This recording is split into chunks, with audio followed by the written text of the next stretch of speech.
ഒരിക്കലും സ്വർഗം നമ്മുടെ നിലവാരത്തിലേക്ക് താണുവെന്ന് ഒരു അപൂർണനായ പാപിയായ ഒരാളെ സ്വർഗത്തിൽ കൊണ്ടുപോവുകയില്ല. അത് നമ്മുടെ ഹൃദയത്തിൽ അടിവരയിട്ട് പറയുന്ന കാര്യമാണ്. ശുദ്ധം കൂടാതെ കഴിയില്ല. ദൈവത്തെ nothing imperfect before the throne will be there. Only the perfect. ഇതൊരു വലിയ പ്രശ്നം നമ്മുടെ മുമ്പിൽ കൊണ്ടുവരുന്നു. We know every moment we are not perfect. But any time Christ would return, what will happen to us? If Christ returns, what will happen? നമ്മൾ ഒരിക്കലും perfect അല്ല, നമുക്കറിയാം. പെർഫെക്റ്റ് അല്ലാത്തതൊന്നും സ്വർഗത്തിൽ പോവുകയില്ലെന്ന് പറയാം. ഇത് രണ്ടും ട്രൂത്താണ്. അപ്പൊ എന്താ നമ്മുടെ അവസ്ഥ? Do we really have a hope? ഇത് എന്താണ് ഈ ഹോപ്പ്? എങ്ങനെയാണ് ഉണ്ടാകുന്നത്? ഒരു അപൂർണനായ ഒരു പാപിക്ക് അല്ലെങ്കിൽ പൂർണ്ണമായ ഒരു ശുദ്ധീകരണം പ്രാപിക്കാൻ പറ്റാതെ, അതായത് ഈ പൂർണ്ണമായ ശുദ്ധീകരണം എന്ന് പറയുമ്പോൾ ഞാൻ ഉദ്ദേശിക്കുന്നത് I'm not speaking about cleansing of all things. അത് നമുക്ക് അറിയാം. നമ്മൾ യേശുക്രിസ്തുവിന്റെ രക്തത്താൽ കഴുകപ്പെട്ടവരാണ്. കർത്താവിന്റെ രക്തം നമ്മളെ ശുദ്ധീകരിക്കുന്നുണ്ട്. That's fine. Also we are not doing filthy things, right? അല്ലെ? നമ്മൾ അങ്ങനെ മോശമായ പാപങ്ങളൊന്നും അങ്ങനെ ചെയ്യുന്നില്ലല്ലോ, അല്ലെ എന്നാണ് നമ്മുടെ വിശ്വാസം. അതുകൊണ്ട് ആ ഒരു തരത്തിലൊരു disqualification I don't think many of you are looking at. പക്ഷേ സ്വർഗത്തിന്റെ ശുദ്ധീകരണം എന്ന് പറയുന്നത് അതല്ലല്ലോ. സ്വർഗത്തിലെ വിശുദ്ധീകരണം is much more than what we can conceive, imagine or even aspire. സ്വർഗത്തിലെ വിശുദ്ധീകരണം എന്ന് പറയുന്നത് ദൈവത്തിന്റെ എല്ലാ നിറവിനാലും നിറഞ്ഞു വരികയും ക്രിസ്തുവിന്റെ അതേ സ്വഭാവം നമ്മളിൽ ഉണ്ടാവുകയും ചെയ്യുന്നതാണ്. വിശുദ്ധീകരണം എന്ന വാക്ക് തന്നെ ക്രിസ്ത്യൻ ലിവിങ്ങിന്റെ continuation. If you are looking at the apostolic doctrines, we can divide the all apostolic writings into two. Romans chapter 1 to Ephesians chapter 3:15, we have the apostle speaking about justification. നീതീകരണത്തെ കുറിച്ച് പറയുന്ന വാക്കുകളാണ് ആദ്യത്തെ ലേഖനങ്ങളിലുള്ളത്. എന്നാൽ എഫേസ്യ ലേഖനം 3:16 മുതൽ യൂദായുടെ ലേഖനം തീരുന്നത് വരെ പ്രധാനമായിട്ടും ഡിസ്കസ് ചെയ്യുന്നത് തേജസ്കരണത്തെ സംബന്ധിച്ച്, വിശുദ്ധീകരണത്തെ സംബന്ധിച്ചാണ്. How are we sanctified? പത്രോസ് അത് തന്നെയാണ് പറയുന്നത്. ഹെബ്രായ ലേഖനം അത് തന്നെയാണ് പറയുന്നത്. യാക്കോബിന്റെ ലേഖനം വളരെ ഇമ്പോർട്ടന്റ് ആണ്. സ്ഥിരമായ ഒരു വിശ്വാസം നമ്മളിൽ ഉണ്ടാകുമ്പോൾ എന്താണ് സംഭവിക്കുന്നതാണ് യാക്കോബിന്റെ ലേഖനം പറയുന്നത്. യോഹന്നാന്റെ ലേഖനവും വിശുദ്ധീകരണത്തിന്റെ പെർഫെക്ഷനെ കുറിച്ചാണ് പറയുന്നത്. That's the toughest, as I told you, the toughest of the epistles, because it's very difficult to interpret. കാരണം അത് വിശുദ്ധിയുടെ ഒരു യാത്രയുടെ ക്ലൈമാക്സ് ആണ് യോഹന്നാന്റെ ലേഖനം. അത് അവസാനം എഴുതപ്പെട്ടതും ഏറ്റവും ടഫായതുമാണ്. അത് പല വാക്യങ്ങളും വ്യാഖ്യാനിക്കാൻ ഇപ്പോഴും എനിക്ക് പ്രയാസമാണ്. കഴിഞ്ഞ ദിവസം ഞങ്ങളവിടെ ഇങ്ങനെ സംസാരിക്കുകയും ചെയ്തു പല ലേഖനങ്ങളെ കുറിച്ചും വേഴ്സ് ബൈ വേഴ്സ് പഠനമുണ്ട്. അപ്പൊ അദ്ദേഹം പറഞ്ഞു യോഹന്നാന്റെ ലേഖനം ബാക്കിയുണ്ട്. അപ്പൊ ഞാൻ പറഞ്ഞു അതും വ്യാഖ്യാനിക്കാറായിട്ടില്ല, ഞാൻ സ്റ്റിൽ പ്രേയിങ് അബൌട്ട് ഇറ്റ്. കാരണം that shows you another level of Christian living where you love everyone and you know that love rules your life. So ഒരു പാപവും നമുക്ക് സെൻസ് ആകാത്ത അത്ര, എന്നാൽ പാവമില്ലെന്ന് പറയാനും പറ്റാത്ത ഒരു എന്താ പറയുന്നത്, that's A superior level of sanctification. We are all trying to reach that level before we pass from this earth. ഞാനിത് പറയാൻ കാരണം നമ്മുടെ ഓട്ടം എന്ന് പറയുന്നത് ശരിക്കും സ്വർഗത്തിൽ എങ്ങനെയും ചെല്ലണമെന്നുള്ളൊരു ഓട്ടം അല്ല. ഇന്നലെ നമ്മൾ കണ്ടതുപോലെ അവൻ നമ്മളെ വിളിച്ചത് തന്നെ നമ്മൾ എങ്ങനെയെങ്കിലും സ്വർഗത്തിൽ കൊണ്ടുപോകാൻ വേണ്ടി അല്ല. അവന്റെ സന്നിധിയിൽ നാം വിശുദ്ധരും നിഷ്കളങ്കരും കളങ്കമില്ലാത്തവർ ഊനമില്ലാത്തവരായി സ്വർഗത്തിൽ നിൽക്കാൻ വേണ്ടിയാണ്. So the call is essentially for holiness, sanctification, and ആ വിശുദ്ധീകരണം പ്രാപിക്കുന്ന ആളുകളെയാണ് ദൈവത്തിന് വേണ്ടത്, സ്വർഗത്തിൽ വേണ്ടത്. നാം കർത്താവിന്റെ നാടിനെ നോക്കി ഓടുന്നവരാണെങ്കിൽ there's a call to be holy. ദൈവം വിശുദ്ധനായിരിക്കുന്നത് പോലെ നിങ്ങളും വിശുദ്ധരായിരിക്കും. ഈ കോള് നിസ്സാരമല്ല. ഈ കോൾ എന്ന് പറയുന്നത് നമ്മൾ ചുമ്മാ വിശുദ്ധരായ പോരാ, നിങ്ങളുടെ പിതാവ് വിശുദ്ധനായിരിക്കുന്ന പോലെ വിശുദ്ധനാണെന്ന്. Be perfect just as your heavenly Father is perfect. ഈ വിളിയുടെ മുമ്പിലാണോ നിങ്ങൾ നിൽക്കുന്നത്? ഈ വിളിയുടെ മുമ്പിലാണ് നമ്മൾ നിൽക്കുന്നതെങ്കിൽ if you feel that call is imperative, നമ്മൾ നിലവിളിക്കും, അയ്യോ കർത്താവേ നിലവിളിക്കുന്ന ഒരു തകർച്ച നമ്മുടെ ഉള്ളിലുണ്ടാകും. കാരണം we know we are not perfect. If you are honest to yourselves. പിന്നെ കുറെ ആൾക്കാർ കുറെ കഴിയുമ്പോൾ വിശ്വാസത്തിൽ മൂക്കുമ്പോൾ അവർക്ക് വിശുദ്ധരായിട്ട് സ്വയം തോന്നും. I'm not speaking about that sense of self righteousness. If you're honest with the Holy Spirit, if your eyes are open, if your inner eyes are open, you can see the magnificence of Christ. You'll be pretty sure that you are not perfect, not anywhere near perfect compared to the riches of Christ. അപ്പോൾ നമ്മൾ എങ്ങനെ സ്വർഗത്തിൽ പോകും? സ്വർഗത്തിൽ നിർമ്മലമല്ലാത്ത ഒന്നും പോവുകയില്ല. And the call is to become holy like Christ. നമ്മുടെ ആളുകൾ എന്താ ചെയ്തിരിക്കുന്നത് വെച്ച് കഴിഞ്ഞാൽ, ക്രിസ്തുവിനെ പോലെ വിശുദ്ധരാകാനുള്ള വിളി നടക്കുകയില്ല എന്ന് ഉള്ളിന്റെ ഉള്ളിൽ തോന്നുന്നത് കൊണ്ട് we create our own paradigms of holiness. നമ്മൾ വിചാരിക്കുകയാണ് ഇങ്ങനെയൊക്കെ ചെയ്താൽ നമ്മൾ ക്രിസ്തുവിനെ പോലെ ആയില്ലെങ്കിലും സ്വർഗത്തിൽ പോകും. അങ്ങനെ ഒരു ഇടയ്ക്കുള്ളൊരു പാരഡൈം ദൈവം നമുക്ക് തന്നിട്ടില്ല. നിങ്ങൾ ഇത്രയൊക്കെ ചെയ്താൽ മതി കേട്ടോ, നിങ്ങൾക്ക് എന്തായാലും ക്രിസ്തുവിനെ പോലെ ആകാൻ പറ്റില്ലല്ലോ, അത് വിട്ടേക്ക്. നിങ്ങൾക്ക് ഞാൻ ഒരു ലെവൽ താഴ്ത്തിയ ഒരു വിശദീകരണം തരാം, അത്രയും മതി എന്ന് കർത്താവ് പറയുമോ? Do you imagine for lord to do that? No, never. യേശു ക്രിസ്തുവിനേക്കാൾ കുറഞ്ഞ ഒന്നും. അപ്പോ ഇത് നമ്മുടെ ജഡം കൊണ്ട് ജീവിക്കുന്നിടത്തോളം കാലം നടക്കുമോ എന്ന് ചോദിച്ചു കഴിഞ്ഞാൽ, അവിടെയാണ് ഈ അപ്പോസ്തലിക ഉപദേശം എങ്ങനെയാണ് നമ്മളെ വിടുവിക്കുന്നത് എന്നുള്ളതിന്റെ മാജിക് നമുക്ക് മനസ്സിലാകേണ്ടത്. എന്തായിരുന്നു നമ്മുടെ പൂർവ്വപിതാക്കന്മാർക്ക് ഈ ലോകത്തെ തള്ളിക്കളയാൻ മാത്രമുള്ള ഉറപ്പ്? എവിടെ നിന്നാണ് അത് ലഭിച്ചത്? അത് അവരുടെ പെർഫെക്ഷനിൽ നിന്നാവാൻ സാധ്യതയില്ല, ആവില്ല. അവരുടെ പെർഫെക്ഷനിൽ നല്ല ആ ഹോപ്പ് ഉണ്ടാകുന്നത്. നമ്മൾ പലപ്പോഴും പൂർവ്വപിതാക്കൾ കുറിച്ച് പറയുമ്പം, നമുക്ക് മുൻപേ ഓടിയ വിശ്വാസ വീരന്മാരെ കുറിച്ച് പറയുമ്പം എപ്പോഴും പറയുന്നല്ലോ, ലോകം അവർക്ക് അന്യമായിരുന്നു എന്ന്. ഒരു പാട്ടുണ്ട് അല്ലെ, ലോകം അവർക്ക് അന്യമായിരുന്നു, ലോകത്തിൽ അവർ ഒന്നും സമ്പാദിക്കണമെന്ന് വിചാരിച്ചില്ല, കർത്താവിന്റെ വരവിന് വേണ്ടി അവർ കാത്തിരുന്നു. കർത്താവിന്റെ വരവിന് വേണ്ടി കാത്തിരുന്നെങ്കിൽ അതിനർത്ഥം എന്താ? പോകുമെന്ന് അവർക്കൊരു ഹോപ്പുണ്ടായിരുന്നു. അത് നിശ്ചയമായും നടക്കുമെന്ന് അവർക്ക് അറിയാമായിരുന്നു. അതുകൊണ്ടാണ് അവർ ഈ ലോകത്തെ അന്യമെന്ന് കരുതാൻ അവർക്ക് പറ്റിയത്. Because they were sure about their citizenship in heaven and they knew the Lord would come and take them. ഈ ലോകത്തിലെ കഷ്ടങ്ങൾ നൊടി നേരത്തേക്കുള്ളതാണെന്നും ഇത് മാറി നമ്മൾ പറന്നു പോകുമെന്നും നമ്മുടെ തേജസ്സിന്റെ വീട് ഇതല്ലെന്നും ഉറപ്പുള്ളവർ മാത്രമായിരുന്നു വിശ്വാസികൾ എന്ന് പറഞ്ഞ് നമ്മുടെ കൂടെ ഉണ്ടായിരുന്നവര്. പക്ഷെ ഇന്ന് ആ ഉറപ്പ് എടുത്തു കളയുന്ന തരത്തിലുള്ള ഉപദേശങ്ങളാണ് കേട്ടിട്ടുള്ളത്.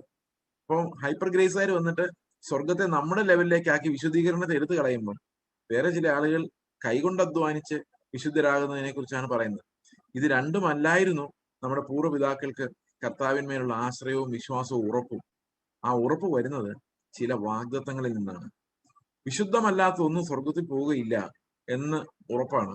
അതേസമയത്ത് നമ്മളെ വിശുദ്ധീകരിച്ച് അവന്റെ സന്നിധിയിൽ നിർത്തുവാൻ കഴിവുള്ള ഒരു ദൈവമാണ് നമ്മെ വിളിച്ചിരിക്കുന്നത് എന്നുള്ളതാണ് അതിന്റെ ഉറപ്പ്. അവൻ നമുക്കായി തുടർച്ചയായി മധ്യസ്ഥത അണയ്ക്കുകയും അവൻ നമ്മെ രക്ഷിക്കാമെന്ന് വാക്ക് പറയുകയും അവൻ ആ ഉറപ്പ് വിളിച്ച വിളിയാനുള്ള ആശ സകല മനുഷ്യർക്കും വാഗ്ദത്ത പ്രകാരം ഉറപ്പിച്ച് നൽകുകയും ചെയ്തു എന്നാണ് വേദപുസ്തകം നമ്മെ പഠിപ്പിക്കുന്നത്. അതുകൊണ്ട് വിശ്വാസി എന്ന് പറയുമ്പോൾ തന്നെ, if you are a believer, you believe on the promises. എങ്ങനെയാണ് ഒരു വിശ്വാസി ഉണ്ടാകുന്നത്? A believer believes in the promises of God. ഈ പ്രോമിസസ് ഓഫ് ഗോഡ് അഴിഞ്ഞു പോകാത്ത വാഗ്ദത്തങ്ങൾ, ഈ വാഗ്ദത്തങ്ങളാലുള്ള അഷുറൻസ്. ഈ അഷുറൻസ് എങ്ങനെയാണ് ഉണ്ടാകുന്നത്? നമുക്ക് ഈ അഷുറൻസിനെ കുറിച്ച്, സാൽവേഷന്റെ അഷുറൻസിനെ കുറിച്ച്, ഈ സാൽവേഷന്റെ അഷുറൻസ് പറയുമ്പോൾ ഞാൻ നിങ്ങളോട് സംസാരിക്കുന്നത് വിശ്വാസത്തിന്റെ അടിസ്ഥാനത്തിലുള്ള സാൽവേഷനെ കുറിച്ചാണ്, വിശ്വാസം ഇല്ലാത്തവരുടെ കാര്യമല്ല. So we are examining our salvation on the basis of the faith that we receive from our hearing of the gospel.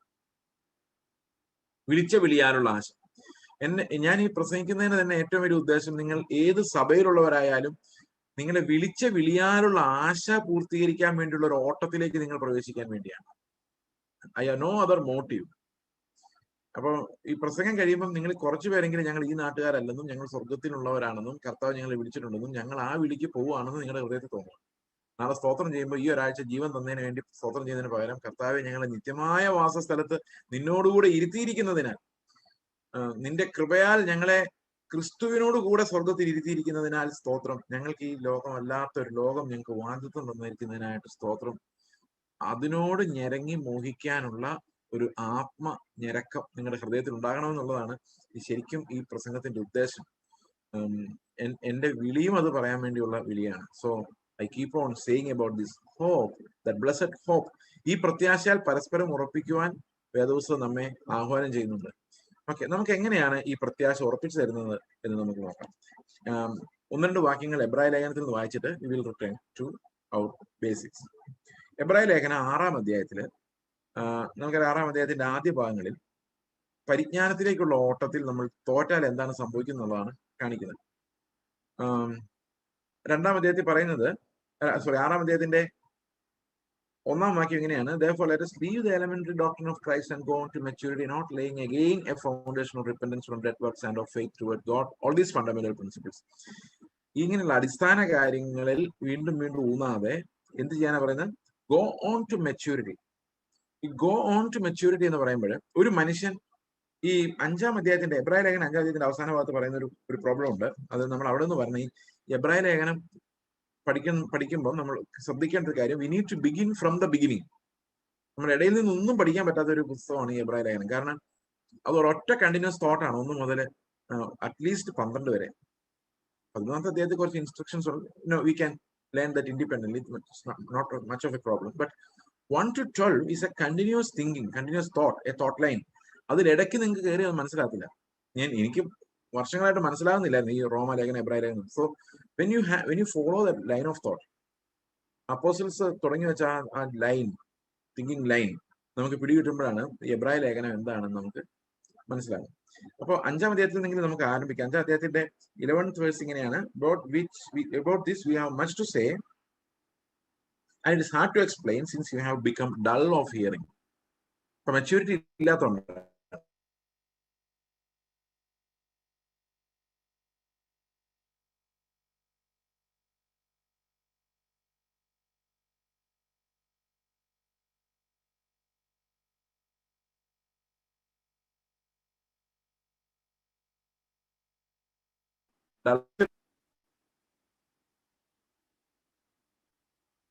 Elementary principles എപ്പോഴും പഠിച്ചുകൊണ്ടിരുന്നാൽ എന്താണ് കുഴപ്പം? You will be children, you will never be teachers.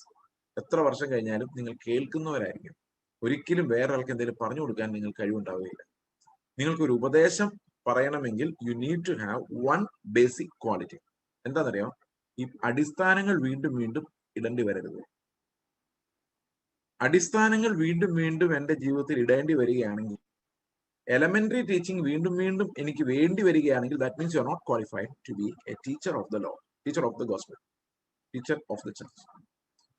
അപ്പം അപ്പോഴും നമ്മൾ ശിശുക്കളായിരിക്കാനുള്ള കാരണം ഈ അപ്പോസ്തലിക ഉപദേശത്തിന്റെ അടിസ്ഥാനങ്ങൾ വീണ്ടും വീണ്ടും വീണ്ടും വീണ്ടും ഇടേണ്ടി വരുന്നു എന്നുള്ളതാണ്.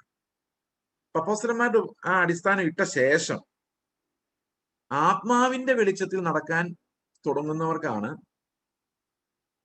ആത്മാവിനെ വിവേചിക്കുവാൻ കഴിയുന്നവർക്കാണ് ശരിക്കും ഉപദേഷ്ടാവാകാൻ കഴിയുന്നത്. ഇവിടെ പറയുന്ന 12-ാം വാക്യത്തിൽ പറയുന്നത്, for though by this time you ought to be teachers, you need someone to teach you again the basic principles of the oracles of God.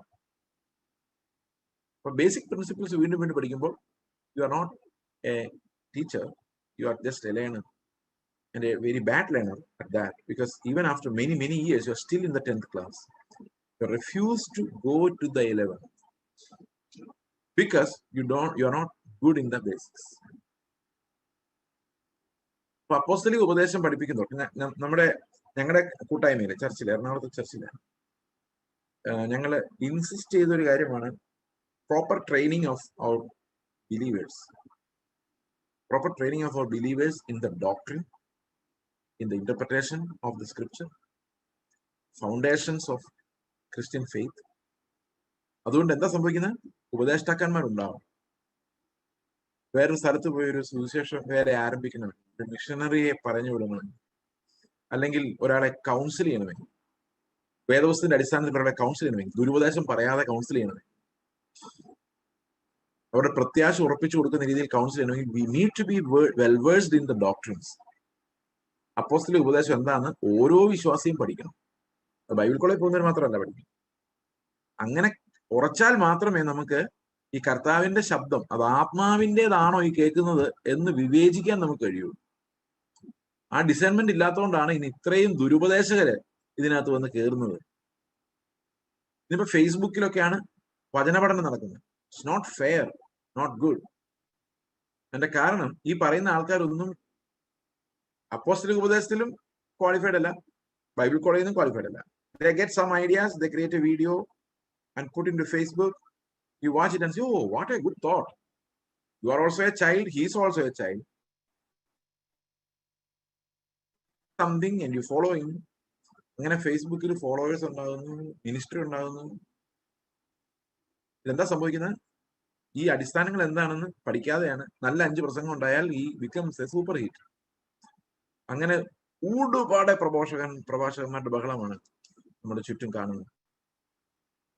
Dear brothers, sisters, ഒരു മനുഷ്യൻ ഒരു സുവിശേഷകനോ പ്രബോധകനോ ആണ് എന്ന് നിങ്ങൾക്ക് തോന്നുവാണെങ്കിൽ he should first have the witness of his church. ആ സഭയിലെ ഉപദേശങ്ങളിൽ ഉറച്ചു പഠിച്ച് സഭയിൽ കീഴ്പ്പെട്ട് ഒരു ലോക്കൽ സഭയിൽ ചെന്ന് അറ്റൻഡ് ചെയ്ത് അവർ പറയുന്ന കേട്ട് ജീവിക്കുന്ന ഒരാളല്ലാതെ ഒറ്റയ്ക്ക് ഊടാടി സഞ്ചരിക്കുന്നവരെ you need to be very careful about them. You don't know what they really believe. ഈ ഇന്റർനെറ്റിലേക്ക് ഇടയ്ക്ക് പ്രസംഗിക്കുന്ന ഒരാള് കാഷ്വലായിട്ട് ഞങ്ങളുടെ സഭയിൽ വന്നപ്പോൾ I had to push him out of the stage, not literally. I asked him to leave the stage because he was speaking ill of Christ. I sent him a doctrine book and asked him to learn it before coming to pulpit. എന്തുകൊണ്ടാണെന്നറിയാമോ? ഒരു നിസ്സാര വാക്ക് മതി ആളുകളെ വഴിതെറ്റിച്ചു കൊണ്ടുപോയി. അതുകൊണ്ട് ഈ ഉപദേഷ്ടാക്കന്മാരായിരിക്കുന്നവരെ ശരിക്കും ആത്മാവിനാൽ അത് വലിയ കാര്യമൊന്നുമല്ല ഇത്, പക്ഷെ നമ്മൾ ശ്രദ്ധിച്ചാൽ നമുക്ക് പഠിക്കാവുന്ന കാര്യമേ ഉള്ളൂ അപ്പോസ്തലിക ഉപദേശം എന്ന് പറയുന്നത്. അതെല്ലാ മനുഷ്യരും ഇൻസ്ട്രക്ട് ചെയ്യപ്പെടേണ്ട, ബുദ്ധിയൊന്നും വേണ്ടത് പഠിക്കാൻ, മാനസാന്തരം മാത്രം മതി. ബുദ്ധിയുള്ളവർക്ക് വെളിപ്പെടുന്ന ഒരു കാര്യവും അല്ല അപ്പോസ്തലിക ഉപദേശം. It's not for those who are intelligent but those who are repentant. അവർക്ക് വേണ്ടിയുള്ളതാണ്. ഹൃദയനൂർക്കം ഉള്ളവർക്ക് മാത്രം മനസ്സിലാകുന്ന ലേഖനങ്ങളാണ് അപ്പോസ്തലന്മാർ നമുക്ക് എഴുതിയിരിക്കുന്നത്. If you have broken heart, A learning heart, A seeking heart, you will definitely know what is written there. Okay, അപ്പോൾ ഇവിടെ പറയുന്നത് ആ ഒരു വാക്യം, പാരഗ്രാഫ് എന്ന വാക്യം, for though by this time you ought to be teachers, you need someone to teach you again the basic principles of the oracles of God. You need milk, not solid food, for everyone who lives on milk is unskilled in the word of righteousness, since he is a child. But solid food is for the mature, for those who have their powers of discernment trained by constant practice to distinguish good from evil. അതായത് തിന്മയിൽ നന്മയെ തിരിച്ചറിയുവാൻ അഭ്യാസത്താൽ ഇന്ദ്രിയങ്ങൾ കൊണ്ട് പരിശീലിപ്പിക്കപ്പെട്ടവർക്കാണ് കട്ടി ആഹാരം കഴിക്കാൻ സാധിക്കുകയുള്ളൂ എന്ന് പറയുന്നത്. എന്നിട്ട് അപ്പോസ്തലൻ പറയാണ്, ഇനിയെങ്കിലും നിങ്ങൾ ഈ എലമെന്ററി പ്രിൻസിപ്പിൾസ് വിട്ടിട്ട് എന്ത് ചെയ്യണം? ഈ കട്ടി ആഹാരം കഴിക്കണം. കാരണം എലമെന്ററി പ്രിൻസിപ്പിൾസിൽ ഇപ്പോഴും വസിക്കുന്നവർ, കട്ടിയാഹാരം കഴിക്കാൻ തുടങ്ങിയിട്ട് മടങ്ങിപ്പോയവർ, പരിജ്ഞാനത്തിന്റെ ഓട്ടം ആരംഭിച്ചിട്ട് പിന്നെ വേണ്ട എന്ന് വെച്ചവർ, ഇങ്ങനെയുള്ളവരെല്ലാം ലോകാപവാദം വരുത്തുന്നവരായിട്ടാണ് മാറുന്നത് ദൈവത്തിന്. പരിജ്ഞാനത്തിന്റെ ഓട്ടം ഓടിയിട്ട് പിന്തിരിഞ്ഞാൽ എന്ത് സംഭവിക്കും? ഇവര് ക്രിസ്ത്യാനികളാണ് നാട്ടുകാർ മുഴുവൻ അറിയും, പക്ഷെ അവര് മനുഷ്യപുത്രനെ ലോകാപവാദം ഉണ്ടാക്കും. ഓക്കെ, കാരണം ഈ ലോകത്തിൽ സമ്പാദിച്ച് വലിയ ആൾക്കാരായിട്ട് ഇത് ലോകാപവാദമാണ്. ഞാനൊരു എക്സാമ്പിൾ നിങ്ങളോട് പറയാം. നിങ്ങൾ ഇത് എങ്ങനെ എടുക്കുമെന്ന് എനിക്കറിയില്ല, എങ്ങനെ എടുത്താലും കുഴപ്പമില്ല. ഞാൻ 2015 എനിക്കൊരു 2-3 സഹോദരങ്ങൾ ചേർന്ന് എനിക്കൊരു കാർ ഗിഫ്റ്റ് ചെയ്തു. ഈ കാറ് വരുമ്പോൾ എൻ്റെ അക്കൗണ്ടിൽ 65 രൂപയുണ്ട്. അപ്പൊ ഞാൻ വിചാരിക്കും ആരെങ്കിലും 35 രൂപ ഇട്ടായിരുന്നെങ്കിൽ 100 രൂപ ATM നിങ്ങൾ എടുക്കാമായിരുന്നു വിചാരിച്ചിരിക്കുമ്പോഴാണ് ഈ സാധനം വരുന്നത്. അപ്പൊ ഇത് കിട്ടിക്കഴിഞ്ഞപ്പോൾ എൻ്റെ ഒരു സഹോദരിയോട് ഞാൻ പറഞ്ഞു, ഇങ്ങനെ ഒരു കാറ് വന്നിട്ട്. പുള്ളിക്കാരനോട് ചോദിച്ചൊരു ചോദ്യം, ചേച്ചി ഇങ്ങനെ വേർത്ത് കുളിച്ച് നടന്ന് അലഞ്ഞു തിരിഞ്ഞ് ബസ്സിലും ട്രെയിനിലും ഒക്കെ കയറി നടന്ന് കർത്താവായ യേശുക്രിസ്തുവിന്റെ ക്രൂശിനെ കുറിച്ച് പറയുമ്പോൾ അതിനൊരു ഇമ്പാക്റ്റ് ഉണ്ട്. എന്നാൽ ഇങ്ങനെ സ്റ്റൈലായിട്ട് കാറിൽ പോയി ഇറങ്ങി ഒരു പൊസിഷൻ ഓഫ് സ്ട്രെങ്തിൽ നിന്നും യേശുക്രിസ്തുവിന്റെ ക്രൂശ് എന്ന ബലഹീനതയെ കുറിച്ച് പറയുമ്പോൾ ആ ഇമ്പാക്റ്റ് ഉണ്ടാവും. When you are week and preaching from a weak point, that means flesh weakness, നിന്ന് ഇല്ലായ്മകളിൽ നിന്ന് ക്രൂശിനെ കുറിച്ച് പറയുമ്പോൾ ഉണ്ടാകുന്ന ഇമ്പാക്ട് ഒരു പൊസിഷൻ ഓഫ് സ്ട്രെങ്തിൽ നിന്ന് ഈ ക്രൂശിനെ കുറിച്ച് പറയുമ്പോൾ ഉണ്ടാകുമെന്നുണ്ട്. എനിക്ക് ഭയങ്കര ഭയം തോന്നി. ഞാൻ കർത്താവിനോട് പ്രാർത്ഥിച്ചു, എന്റെ കർത്താവെ, ഞാൻ എപ്പോഴെങ്കിലും ഒരു കാറിന് വേണ്ടി നിന്നോട് പ്രാർത്ഥിച്ചോ? അങ്ങനെ പ്രാർത്ഥിച്ചപ്പോൾ നീ വിചാരിച്ചോ, കർത്താവെ, ഈ ക്രൂശിലെ രക്തം കൊണ്ട് അവനെ വീണ്ടെടുത്തിട്ട് പോലും അവനിപ്പം നിലവിളിക്കുന്ന ഒരു കാറിന് വേണ്ടി എന്തെങ്കിലും ആട്ടെ എന്നാ കൊടുത്തേക്കാന്ന് വിചാരിച്ച് തന്നതാണോ? അതോ ഞാൻ ചോദിക്കാതെ തന്നെ എന്റെ ആവശ്യമായതുകൊണ്ട് കർത്താവ് എന്നാ ഇരിക്കട്ടെ, ഇവനൊരെണ്ണം അത്യാവശ്യമാണല്ലോ എന്ന് വിചാരിച്ച് തന്നതാണ്? അങ്ങനെയാണെങ്കിൽ കുഴപ്പമില്ല. ഞാൻ ചോദിച്ചു മേടിച്ചാണെങ്കിൽ ഇത് കെണിയാകുമോ എന്നെനിക്കൊരു പേടി എൻ്റെ ഉള്ളിൽ തോന്നി. ഞാൻ കുറച്ചു നേരം കർത്താവിനെ മുമ്പിൽ നിന്ന് ചോദിച്ചു, പ്രാർത്ഥിച്ചു, അന്വേഷിച്ചു. ഞാൻ എപ്പോഴെങ്കിലും പ്രാർത്ഥിച്ചിട്ടുണ്ടോ കർത്താവ് ഈ വക സാധനങ്ങൾ? എനിക്ക് പ്രാർത്ഥിച്ചതായിട്ട് ഓർമ്മ വന്നില്ല, ദൈവത്തിന്റെ കൃപയാൽ. കാരണം ആളുകൾ നമ്മൾ വിചാരിക്കുന്നത് ആളുകൾ നമ്മൾ വർദ്ധിച്ചു വരുന്ന കാണുമ്പോൾ ദൈവത്തിൽ വിശ്വസിക്കുമെന്ന്. അങ്ങനെയല്ല. ഞാനൊരു വീട്ടിൽ ചെന്നപ്പോൾ ഒരു പ്രാർത്ഥിക്കുക, കർത്താവെ ഞങ്ങളെ നീ അനുഗ്രഹിച്ചാൽ ഈ ദേശത്ത് നിന്റെ നാമം ഉയർത്തപ്പെടും എന്ന് പറഞ്ഞേ.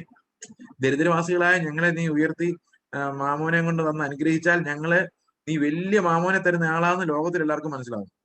അപ്പൊ ഞാൻ അവരോട് പറഞ്ഞു, ലോകത്തിൽ എല്ലാവരും ദൈവത്തെ ഉയർത്താൻ നിങ്ങൾ ക്രിസ്തുവിനെ പോലെ ജീവിച്ചാലേ ഉയർത്തുള്ളൂ. അതാണ് പിതാവ് ആഗ്രഹിക്കുന്ന മാനം. അല്ലാതെ ഈ ലോകത്തിന്റെ പ്രഭുവിനെ പോലെ ആയിട്ട് ലോകത്തിലെ ആൾക്കാർ മഹത്വപ്പെടുന്ന ആ മഹത്വം അല്ല കർത്താവ് ആഗ്രഹിക്കുന്നത്. കർത്താവ് ആഗ്രഹിക്കുന്നത് നിങ്ങളിൽ ക്രിസ്തുവിനെ വെളിപ്പെടുമ്പോൾ ഉണ്ടാകുന്ന മാനമാണ്. അവന്റെ പുത്രൻ നമ്മളിൽ വെളിപ്പെടുമ്പോഴാണ് ദൈവത്തിന്റെ നാമം മഹത്വപ്പെടുന്നത്. ആ മഹത്വത്തിന് വേണ്ടിയാണ് നമ്മൾ ജീവിക്കേണ്ടത്. ഞാൻ ഇവിടെ കേരളത്തിലെ മധ്യ തിരുവിതാംകൂറിൽ ഒരു സ്ഥലത്ത് പ്രസംഗിക്കാൻ പോയി. I think it was 2 years back. Yes, 2 years back, 2018-ലാണ്. അപ്പൊ അവിടെ ഈ വർഷിപ്പ് ലീഡിംഗ് എന്ന് പറഞ്ഞൊരു പരിപാടി ഉണ്ടല്ലോ. ഇപ്പം ഒരു വലിയ കാര്യമുണ്ട് വർഷിപ്പ് ലീഡിംഗ്. ഈ വർഷിപ്പ് ലീഡേഴ്സ്, ഞാൻ വർഷിപ്പ് ലീഡിങ്ങിനൊന്നും എതിരല്ല കേട്ടോ. പക്ഷെ വർഷിപ്പ് എന്ന് പറയുന്ന ഒരു സ്വമേധാ ദാനമാണ്, സ്വമേധായാഗം. അതായത് ഞാൻ ദൈവത്തെ ആരാധിക്കുന്ന ആരെങ്കിലും ഉന്തിത്തള്ളി ചാടി എഴുന്നേൽപ്പിച്ച് തുള്ളടാന്നൊക്കെ പറഞ്ഞല്ല, എന്റെ ഹൃദയത്തിൽ നിന്നത് പറഞ്ഞു. എല്ലാ ആരാധനകളും ദൈവത്തിന് സുഗ്രാഹ്യമാകുന്നത് ഹൃദയം നിറഞ്ഞു കവിഞ്ഞ് ആത്മാവിൽ നിന്ന് വരുമ്പോഴാണ്. Not when someone is compelling you, inciting you into an emotional turmoil. അങ്ങനെ ഒരാളെ ഉന്തിത്തള്ളി ആരാധിപ്പിക്കുന്നത് ശരിയല്ല. ഓക്കെ, നമ്മുടെ ഉള്ളിൽ നിന്ന് സ്പോണ്ടേനിയസ് ആയിട്ട് ദൈവത്തിന് ആരാധന ഉയരണം. അത് നമ്മൾ ചർച്ചിൽ കൂടി വരുമ്പോൾ മാത്രമല്ല, നമ്മുടെ ജീവിതത്തിൽ ദുർഘട സാഹചര്യങ്ങൾ ഉണ്ടാകുമ്പോഴും ദൈവത്തിന്റെ രാജത്വം നമ്മൾ മനസ്സിലാക്കണം. He's enthroned above every problem നമ്മൾ അറിയണം. അവിടെ ദൈവത്തെ വർഷിപ്പ് ചെയ്യണം. കർത്താവെ, എന്റെ ജീവിതത്തിൽ സംഭവിച്ചത് നീ അറിയാതെ അല്ലാത്തതിനാൽ സ്തോത്രം. നിന്റെ രാജത്വം ഇപ്പൊ എനിക്ക് മനസ്സിലാകുന്നില്ല, പക്ഷെ ഹൃദയ കണ്ണ് തുറന്ന് നീ രാജാവായിരിക്കുന്നതിനെ കാണിച്ചു തരണേ. ആ മഹത്വം എന്റെ മുമ്പിൽ വെളിപ്പെടുത്തണം. എന്റെ ചുറ്റുപാടുമുള്ളവർ എന്നോട് എങ്ങനെ പെരുമാറിയാലും I know you are king and you are trying to make me like Christ in all circumstances and I glorify you. ഇത് നമ്മുടെ ഹൃദയത്തിനകത്ത് വരേണ്ട ആരാധനയാണ്. സഭയിൽ വരുമ്പോൾ അത് തന്നെ നമ്മൾ പറയുന്നത്, വീണ്ടെടുക്കാൻ നിനക്ക് തോന്നിയ കൃപയ്ക്കായി സ്തോത്രം. കർത്താവേ, നീ നിന്റെ മഹത്വം എനിക്ക് തരാമെന്ന് വാഗ്ദത്തം ചെയ്തതിനായിട്ട് സ്തോത്രം. ആ വാഗ്ദത്തത്തിലേക്ക് നോക്കാൻ ഞങ്ങൾക്ക് വിശ്വാസം തന്നതിനായിട്ട് സ്തോത്രം. ഇത് നമ്മൾ എപ്പോഴും നമ്മുടെ ഉള്ളിൽ നിന്ന് വരുന്ന ഒരു ഞരക്കമാണ് നമ്മുടെ ആരാധനകൾ. It's about how we feel about God and how we feel about ourselves. അവന്റെ പൂർണ്ണതയും നമ്മുടെ അപൂർണതയുമാണ് നമ്മളെ ആരാധകരാക്കി മാറ്റുന്നത്. ഓക്കെ, അപ്പോൾ ഇദ്ദേഹം ഇങ്ങനെ വർഷിപ്പ് ചെയ്തുകൊണ്ടിരിക്കുമ്പോൾ ഈ അവിടെ ഇരിക്കുന്ന ആളുകൾക്ക് ഒരു അനക്കമില്ല. കാരണം അതൊരു മിക്സ്ഡ് ഓഡിയൻസ് ആണ്. ഈവൻ അൺബിലീവേഴ്സ് വരെ ഉണ്ട്. It was in A public platform. അപ്പൊ ഇപ്പൊ ഈ വർഷിപ്പ് ലീഡർ പറഞ്ഞു, ഞാൻ വളരെ ദാരിദ്ര്യത്തിൽ ജീവിച്ച ഒരാളാണ്, പക്ഷെ ഇപ്പോ എന്റെ വീട്ടിൽ വന്നാൽ അവിടെ ഇല്ലാത്തതായിട്ടൊന്നുമില്ല. കഴിഞ്ഞ ദിവസം ഒരാൾ ഒന്നിനോട് ചോദിച്ചു, പാസ്റ്ററിന് സ്മഗ്ലിംഗ് ബിസിനസ് വല്ലതും ഉണ്ടോ? എങ്ങനെയാണ് ഇത്രയും സമ്പത്ത് ഉണ്ടാക്കിയത്? എന്നിട്ട് അദ്ദേഹം പറയാണ്, അങ്ങനെ നിങ്ങളെ അനുഗ്രഹിക്കാൻ കഴിവുള്ള ഒരു ദൈവം. അപ്പോഴേക്കും ആളുകളെല്ലാം ലൈവായി. എന്തോ ഒരു വർഷിപ്പായിരുന്നു. ഏത് ദൈവത്തെ ആരാധിക്കുന്നത്? They are not worshipping the Lord Jesus Christ, they are worshipping mammon. They don't know it. അപ്പൊ ഞാൻ ഈ പ്രസംഗിക്കാൻ തുടങ്ങിയപ്പോൾ ഞാൻ ഇങ്ങനെ ചോദിച്ചു, നിങ്ങൾ മാതാ അമൃതാനന്ദമയെ കുറിച്ച് കേട്ടിട്ടുണ്ടോ? ഉണ്ട്. അവർ വളരെ ദരിദ്രയായ ഒരാളായിരുന്നു, അറിയാം. ഇപ്പൊ അവർക്ക് ഭയങ്കര സമ്പത്ത്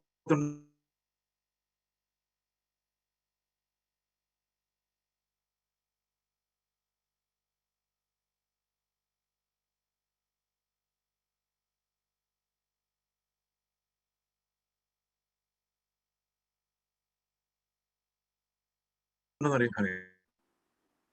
അപ്പൊ നമ്മള് ഇടയ്ക്കൊന്ന് ബ്രേക്ക് ആയതെന്നൊരു സംശയം. അപ്പൊ നമ്മള് നമ്മളിങ്ങനെ പറയാം, പൊങ്ങച്ചം പറയുമ്പോൾ ഈ നമ്മുടെ ദൈവത്തിൽ വിശ്വാസമില്ലാത്ത അവിശ്വാസികൾ എന്തായിരിക്കും പറയുന്നത്? ദൈവത്തിന്റെ പേരും പറഞ്ഞ് ഉണ്ടാക്കി കൂട്ടുന്ന എല്ലാം കള്ളന്മാരാന്നല്ലേ പറയുന്നത്. ആണോ? നിങ്ങൾ കേട്ടിട്ടുണ്ടോ അവിശ്വാസികൾ നമ്മളെ കുറിച്ച് പറയുന്നത്? ദൈവത്തിന് ലോകാബോധം വരുത്തുക ചെയ്യുന്നത്. When you are turning back to the word and the worldly pillars, എന്നിട്ട് അതിനെ അനുഗ്രഹമാണ് നമ്മൾ മറ്റുള്ളവരുടെ മുമ്പിൽ സാക്ഷ്യം പറയുമ്പോൾ കുറെ ലോകമോഹികൾ അന്വേഷിച്ചു വരുമായിരിക്കും. ഈ കർത്താവിനെ ഞങ്ങൾക്കും വേണം എന്നും പറഞ്ഞുകൊണ്ട് വരുമായിരിക്കും, വൈബ്രേഷനൊക്കെ. പക്ഷെ ഈ പൊതുജനത്തിന് മുമ്പിൽ ദൈവത്തിന്റെ നാമം അപമാനിക്കപ്പെടുക തന്നെയാണ്. ഒരു 10 പേര് സ്വത്ത് വിട്ടിട്ട് കർത്താവിനെ വിളിക്കുന്നവരെ കണ്ടാൽ അവർ പറയുമോ, അവർ കർത്താവിനെ അന്വേഷിച്ച് ഇറങ്ങിയതാണ്, അവർക്ക് ലോകത്ത് നോക്കിയല്ല അവർ ഇറങ്ങിയിരിക്കുന്നതെന്ന് ഒരു സാക്ഷ്യമെങ്കിലും കൊടുക്കാൻ ഒരു 5-6 പേരെങ്കിലും ദൈവം അന്ത്യകാലത്ത് എഴുന്നേൽപ്പിക്കണ്ടേ? വേണ്ടേ? ശരിക്കും എന്താണ് ലോകത്തിന് മുമ്പിലുള്ള സാക്ഷ്യം? ഇപ്പൊ ലോകത്തിലേക്ക് തിരിയുമ്പോൾ അവൻ വീണ്ടും ജനിച്ചവനാണ്, പക്ഷെ അവൻ ലോകാബോധം ഉണ്ടാക്കിക്കൊണ്ടിരിക്കുകയാണ്. കാരണം എന്താണ്? അവൻ ക്രിസ്തുവിന്റെ പരിജ്ഞാനത്തിൽ ജീവിക്കാൻ ആഗ്രഹിക്കുന്നില്ല. ലോകത്തിന്റെ ധനം എങ്ങനെ സമ്പാദിക്കാം എന്നാണ് ആഗ്രഹിക്കുന്നത്. ആ ആഗ്രഹം ഉള്ളവരെന്താ ചെയ്യുന്നത്? കർത്താവിന് ലോകാബോധം വരുത്തുകയാണ്. ഓക്കെ, എന്നിട്ട് പറയാണ്, നിങ്ങൾ അങ്ങനെയുള്ളവരല്ല കേട്ടോ. പ്രത്യേകിച്ച് എബ്രായ ലേഖനത്തിൽ പറഞ്ഞ നിങ്ങൾ അങ്ങനെയുള്ളവരല്ല. കാരണം എന്താ? നിങ്ങൾ ഇത് നഷ്ടപ്പെടുത്താൻ ധൈര്യമുള്ളവരായിരുന്നു. ഈ ലോകത്തെ നഷ്ടപ്പെടുത്താൻ ധൈര്യമുള്ളവരായിരുന്നു. നിങ്ങളുടെ പ്രവൃത്തി ദൈവം വിട്ടുകളയുകയില്ല എന്ന് പറയാൻ കാരണം, ഈ വിശ്വാസത്തിൽ വന്നവരിൽ ലോകത്തെ ഉപേക്ഷിക്കാനുള്ള ധൈര്യം ഉള്ളവരും ലോകത്തെ സ്നേഹിച്ച് മാത്രം വന്നവരും ഉണ്ട്. എല്ലാ സഭയിലും ഉണ്ട്. ഇപ്പൊ ലോകത്തെ ഉപേക്ഷിക്കാൻ ധൈര്യമുള്ളവർ എന്താ ചെയ്യുന്നത്? അവര് സ്ഥിരമായ ഒരു വാഗ്ദത്തത്തെ നോക്കി ഓടിക്കൊണ്ടിരിക്കുകയാണ്. സ്ഥിരമായ ഒരു വാഗ്ദത്തം. ഈ വാഗ്ദത്തം എങ്ങനെയാണ് പാപികളായ നമുക്ക് ഉറപ്പിച്ച് കിട്ടുന്നത്? 6-ാം അധ്യായത്തിന്റെ അവസാന ഭാഗത്ത് the certainty of God's promise എന്നാണ് ഇംഗ്ലീഷ് സ്റ്റാൻഡേർഡ് വേർഷൻ ബൈബിളിൽ അതിനെ കൊടുത്തിരിക്കുന്നത്. 13-ാം വാക്യം മുതൽ ഈ അഷുറൻസിനെ കുറിച്ച് ഞാൻ പറയാൻ കാരണം 11 മുതൽ വായിക്കണം. We desire each one of you to show the same earnestness to have the full assurance of hope. അപ്പൊ അപ്പോസ്തലന്മാർ എന്താ ആഗ്രഹിച്ചെന്നറിയാം? നമ്മൾ ഈ ലോകത്തിലേക്ക് സ്ലിപ്പായി പോകാതിരിക്കാൻ വേണ്ടി നമ്മുടെ വിളിയെ കുറിച്ചുള്ള ഒരു ഫുൾ അഷുറൻസ് നമുക്കുണ്ടാവണം. How many of you have a full assurance of heaven? അപ്പൊ അതിനകത്തൊരു പ്രോബ്ലം ഉണ്ട്. നമ്മുടെ ഇംപെർഫെക്ഷൻ നമ്മളെ പലപ്പോഴും സംശയാലുക്കളാക്കി മാറ്റും. അപ്പൊ ഇംപെർഫെക്ഷൻ എങ്ങനെയാണ് കർത്താവ് കൗണ്ടർ ചെയ്യുന്നതെന്നും കൂടെ നമുക്ക് നോക്കേണ്ടതായിട്ടുണ്ട്. ഫുൾ അഷുറൻസിനെതിരെ നമ്മൾ സംസാരിക്കരുത്. ഓക്കെ, അടുത്ത ഇങ്ങനെയാണ്. And we desire each one of you to show the same earnestness, to have the full assurance of hope until the end, so that you may not be sluggish, but imitators of those who through faith and patience inherit the promises. വാഗ്ദത്തമാണ് അവിടുത്തെ പ്രശ്നം. അവരെങ്ങനെയാണ് ഈ വാഗ്ദത്തെ അവകാശമാക്കുന്നത് അറിയോ? എങ്ങനെയാ അവകാശമാക്കുന്നത്? Through faith and patience. അവര് കുലുങ്ങിപ്പോകാതെ, ഫേവർ ചെയ്യാതെ. എബ്രാഹിമിനെ കുറിച്ച് അത് റോമാലേഖനം 4-ാം അധ്യായത്തിൽ പറയുന്നുണ്ട്. Same thing is repeated here. ഇവിടെ പറയുന്നത്, for when God made a promise to Abraham, since he had no one greater by whom to swear, he swore by himself. വലുതായ ആരെ കുറിച്ച് ആണിടാൻ ഇല്ലായിരുന്നുകൊണ്ട് ദൈവം എന്ത് ചെയ്തു? തന്നെത്താൻ ആണിട്ടു. എന്ത് പറഞ്ഞു? surely I will bless you and multiply you. ഒരു കണ്ടീഷനും വെച്ചില്ല. That is an unconditional offer, promise. Unconditional എന്ന് പറയാൻ തികച്ചും അൺകണ്ടീഷണൽ ആയിരുന്നു. അത് പൗലോസ് വ്യാഖ്യാനിക്കുന്നത് പ്രവർത്തിക്കാത്തവനെങ്കിലും അഭക്തനെ നീതീകരിക്കുന്ന ദൈവത്തിൽ വിശ്വസിക്കുന്നു. That was so much unconditional. That promise was unconditional. എബ്രഹാമിനോട് പറയുമ്പം, എബ്രഹാമിന് സന്തതികളെ കൊടുക്കുമെന്ന് പറയുമ്പം, as I told you previously, അത് എബ്രഹാമിന്റെ കഴിവിനെ നോക്കിയല്ല ആ പ്രോമിസ് കൊടുക്കും. ഇപ്പൊ ദൈവം ഒരു പ്രോമിസ് കൊടുക്കുമ്പോൾ എബ്രഹാമും കൂടെ ഉത്സാഹിക്കും. അങ്ങനെ ഉത്സാഹിക്കാൻ എബ്രഹാമിന്റെ ഒന്നും ഉണ്ടായിരുന്നു. He was a very old man, and even after he got a child, he became still older by another 15 years or 20 years. When Isaac was about to be sacrificed, Abraham was at least 10 to 15 years older. അല്ലെ, 110-115 വയസ്സെങ്കിലും ആയിട്ടുണ്ടോ? And again the promise is there. Abrahamന്റെ ഒന്നുമില്ല, ആകെയുള്ള ഒരു കൊച്ച് is going to be sacrificed, but still the promise is there. That means ദൈവത്തിന് അവന്റെ വാഗ്ദത്തങ്ങളെ നിറവേറ്റാൻ എബ്രഹാമിന്റെ സഹായം ദൈവം പ്രതീക്ഷിച്ചിട്ടില്ല. പ്രതീക്ഷിച്ചിട്ടുണ്ടോ? ഇല്ല. അങ്ങനെയാണ് ദൈവം എബ്രഹാമിന് ആണയിട്ടൊരു വാക്ക് കൊടുത്തത്. ആണയിട്ട വാക്ക് എബ്രഹാം സ്വീകരിക്കുമ്പോൾ എബ്രഹാം തന്നിലേക്ക് തന്നെ നോക്കിയില്ല, വാഗ്ദത്തങ്ങളെ നിറവേറ്റാൻ കഴിവുള്ള ദൈവത്തിലേക്കാണ് നോക്കിയത്. ഓക്കെ, അപ്പോൾ സ്വർഗത്തിൽ കൊണ്ടുപോകുന്നുള്ള വാഗ്ദത്തം എങ്ങനെ തന്നിരിക്കുന്നതൊക്കെ അതിന്റെ താഴെ എഴുതിയിരിക്കുകയാണ്. And thus Abraham, having patiently waited, obtained the promise. For people swear by someone greater than themselves, and in their disputes an oath is final confirmation. അപ്പോൾ ഏത് വഴക്കിലും അവസാനം ഒരു ഓത്താണ് കൺഫർമേഷൻ നൽകുന്നത്, ഉറപ്പ് നൽകുന്നത്. So when God decided to show more convincingly to the heirs of the promise the unchangeable character of his purpose, he guaranteed it with an oath. രണ്ട് കാര്യങ്ങളാൽ സ്ഥാപിതമാകുന്ന ഒരാണ് ദൈവം ഇട്ട് നടപ്പായത്. So that by two unchangeable things in which it is impossible for God to lie, we who have fled for refuge might have strong encouragement to hold fast to the hope set before us. നമ്മുടെ മുമ്പിൽ വെച്ചിരിക്കുന്ന പ്രത്യാശ പിടിച്ചുകൊള്ളുവാൻ. അപ്പൊ പ്രത്യാശ പിടിച്ചുകൊള്ളാൻ എന്ത് ചെയ്യണം? പ്രത്യാശ നമ്മളെ നോക്കി ഒന്നുമില്ല. പ്രത്യാശ പിടിച്ചുകൊള്ളാൻ വേണ്ടി നമ്മൾ ശരണത്തിനായി ഓടി കർത്താവിന്റെ അടുത്തേക്കാനായിരുന്നു, അല്ല വഴിയില്ല. കാരണം പെർഫെക്റ്റ് ആൾക്കാരോട് പോകുള്ളൂ, നമ്മൾ പെർഫെക്റ്റ് അല്ല. അപ്പൊ നമ്മളെ പെർഫെക്റ്റ് ആക്കണം. അതുകൊണ്ടാണ് വിശുദ്ധീകരണം വലിയൊരു പ്രശ്നമായിട്ട് നമ്മുടെ മുമ്പിൽ നിൽക്കുന്നത്. We need to be sanctified. We are a slave of righteousness. നമുക്കത് ചെയ്തേ പറ്റൂ, നമുക്ക് വിശുദ്ധരായേ പറ്റൂ. കാരണം അതിന് നമ്മളെ നോക്കിയാൽ പറ്റില്ല, ദൈവത്തെ നോക്കിക്കൊണ്ടിരിക്കണം. അപ്പൊ ഒരു വിശ്വാസി എപ്പോഴും ദൈവത്തെ നോക്കിക്കൊണ്ടിരിക്കുന്നത് എന്തിനു വേണ്ടിയാ? വിശുദ്ധീകരണത്തിന് വേണ്ടിയാ. കർത്താവെ, എന്നെ വിശുദ്ധീകരിക്കണമേ, എന്നെ പുത്രനെ പോലെ ആക്കി മാറ്റണമേ. പിന്നെ ഏത് സാഹചര്യം വന്നാലും ഞാൻ നിന്നെ സ്തോത്രം ചെയ്തു. എല്ലാ നന്മയ്ക്കായി കൂടി ആവിർപ്പിക്കാൻ നിനക്ക് കഴിയുമല്ലോ. നിനക്ക് എന്നെ സ്വർഗത്തിൽ എത്തിക്കാൻ പറ്റും, നീ എത്തിക്കും എന്ന് വാക്കുള്ളതിനായിട്ട് ഞാൻ നിന്നെ തന്നെ നോക്കിയിരിക്കുന്നു വിശുദ്ധീകരണത്തിന് വേണ്ടി. I need this sanctification. I need to be like you. കർത്താവ്, നീ നടന്ന പോലെ നടക്കാനും നീ ചിന്തിച്ച പോലെ ചിന്തിക്കാനും നീ ഞങ്ങൾക്ക് വാഗ്ദത്തം ചെയ്ത അതേ തേജസ്സിനെ പ്രാപിക്കാനും ഞങ്ങൾ നോക്കിക്കൊണ്ടിരിക്കുന്നു, ഞരങ്ങിക്കൊണ്ടിരിക്കുന്നു. ശരീരത്തിന്റെ വീണ്ടെടുപ്പിനായി, പാപത്തെ ജയിക്കാനായി, ക്രിസ്തുവിനെ പോലെ ആകാനായി ഞരങ്ങിക്കൊണ്ടിരിക്കാൻ കാരണം എന്താ? V have A heavenly promise. അതുകൊണ്ടാണ് ഞരങ്ങിക്കൊണ്ടിരിക്കുന്നത്. ഞാൻ എൻ്റെ യൗവനകാലത്ത് എനിക്കൊരു ബൈക്ക് മേടിക്കാൻ വേണ്ടി അഡ്വാൻസ് കൊടുത്തിട്ട് കാത്തിരുന്നു പുറത്തുനിന്ന്. ഞാനിങ്ങനെ വിചാരിക്കായിരുന്നു, ഏത് സമയത്ത് മരിക്കാൻ തയ്യാറാണ്. കാരണം സുശിക്ഷകളിൽ അങ്ങനെയാണല്ലോ നമ്മുടെ യാത്ര. Any time we received. പക്ഷെ എൻ്റെ ഉള്ളിൽ തോന്നുക, ഈ ബൈക്കൊന്ന് കിട്ടിയിട്ടൊന്ന് ഓടിച്ചു നോക്കിയിട്ട് മരിക്കുമായിരുന്നു നല്ലതായിരുന്നു എന്ന് പറഞ്ഞാൽ, situation is like that, the mission field, anything can happen. അപ്പോ ഈ ബൈക്കൊന്ന് കിട്ടിയിട്ടൊന്ന് ഓടിച്ചു നോക്കിയായിരുന്നു നല്ലതായിരുന്നു. മീൻസ് അപ്പൊ നിത്യതയിലേക്കുള്ള ആ ഒരു ഞരക്കത്തെ ബാധിക്കാൻ ഇങ്ങനെയുള്ള ചില കാര്യങ്ങൾ മതി. പക്ഷെ ഞാൻ പിന്നെ ആലോചിച്ചപ്പം, ഈ ബൈക്കിന് വേണ്ടി ഇത്രയും കാത്തിരിക്കാമെങ്കിൽ ഈ ഹെവൻലി പ്രോമിസസിന് വേണ്ടി എന്തുമാത്രം കാത്തിരിക്കണം, എന്തുമാത്രം ഞരങ്ങണം. ഞാൻ ഈ കഴിഞ്ഞ ദിവസം ഞങ്ങളുടെ കൂട്ടായ്മയിലുള്ള ഒരു സിസ്റ്റർ ഉണ്ട്, ഡോക്ടറാണ്. പുള്ളിക്കാരി എന്നോട് പറഞ്ഞു, ചേസേ, എനിക്കൊരു കാര്യം പറയാനുണ്ട്. ഞാൻ 19 വർഷമായിട്ട് കാത്തിരിക്കുന്നു. എന്തിന്? കർത്താവ് വരാൻ. ഞാൻ എന്താണ് 19 വർഷത്തെ കാര്യം? 19 വർഷങ്ങൾക്ക് മുമ്പാണ് ഞങ്ങൾ കല്യാണം കഴിച്ചത്. അന്ന് ഞങ്ങൾ വിവാഹിതരായി കഴിഞ്ഞപ്പോൾ ഞങ്ങൾ അങ്ങോട്ടും ഇങ്ങോട്ടും പറഞ്ഞൊരു കാര്യം ഇതാണ്: ഒരിക്കലും എന്ത് തിന്നും എന്ത് കുടിക്കും എന്ന് വിചാരിച്ച് നമ്മൾ ജീവിക്കരുത്. എല്ലാ ദിവസവും രാവിലെയും വൈകിട്ടും ഒരു കാര്യം അന്വേഷിക്കണം: കർത്താവ്, ഇന്ന് നീ വന്നാൽ ഞങ്ങൾ ഏത് ഷേപ്പിൽ കാണും? ഞങ്ങൾ നിനക്ക് വേണ്ടി കാത്തിരിക്കുമായിരിക്കും.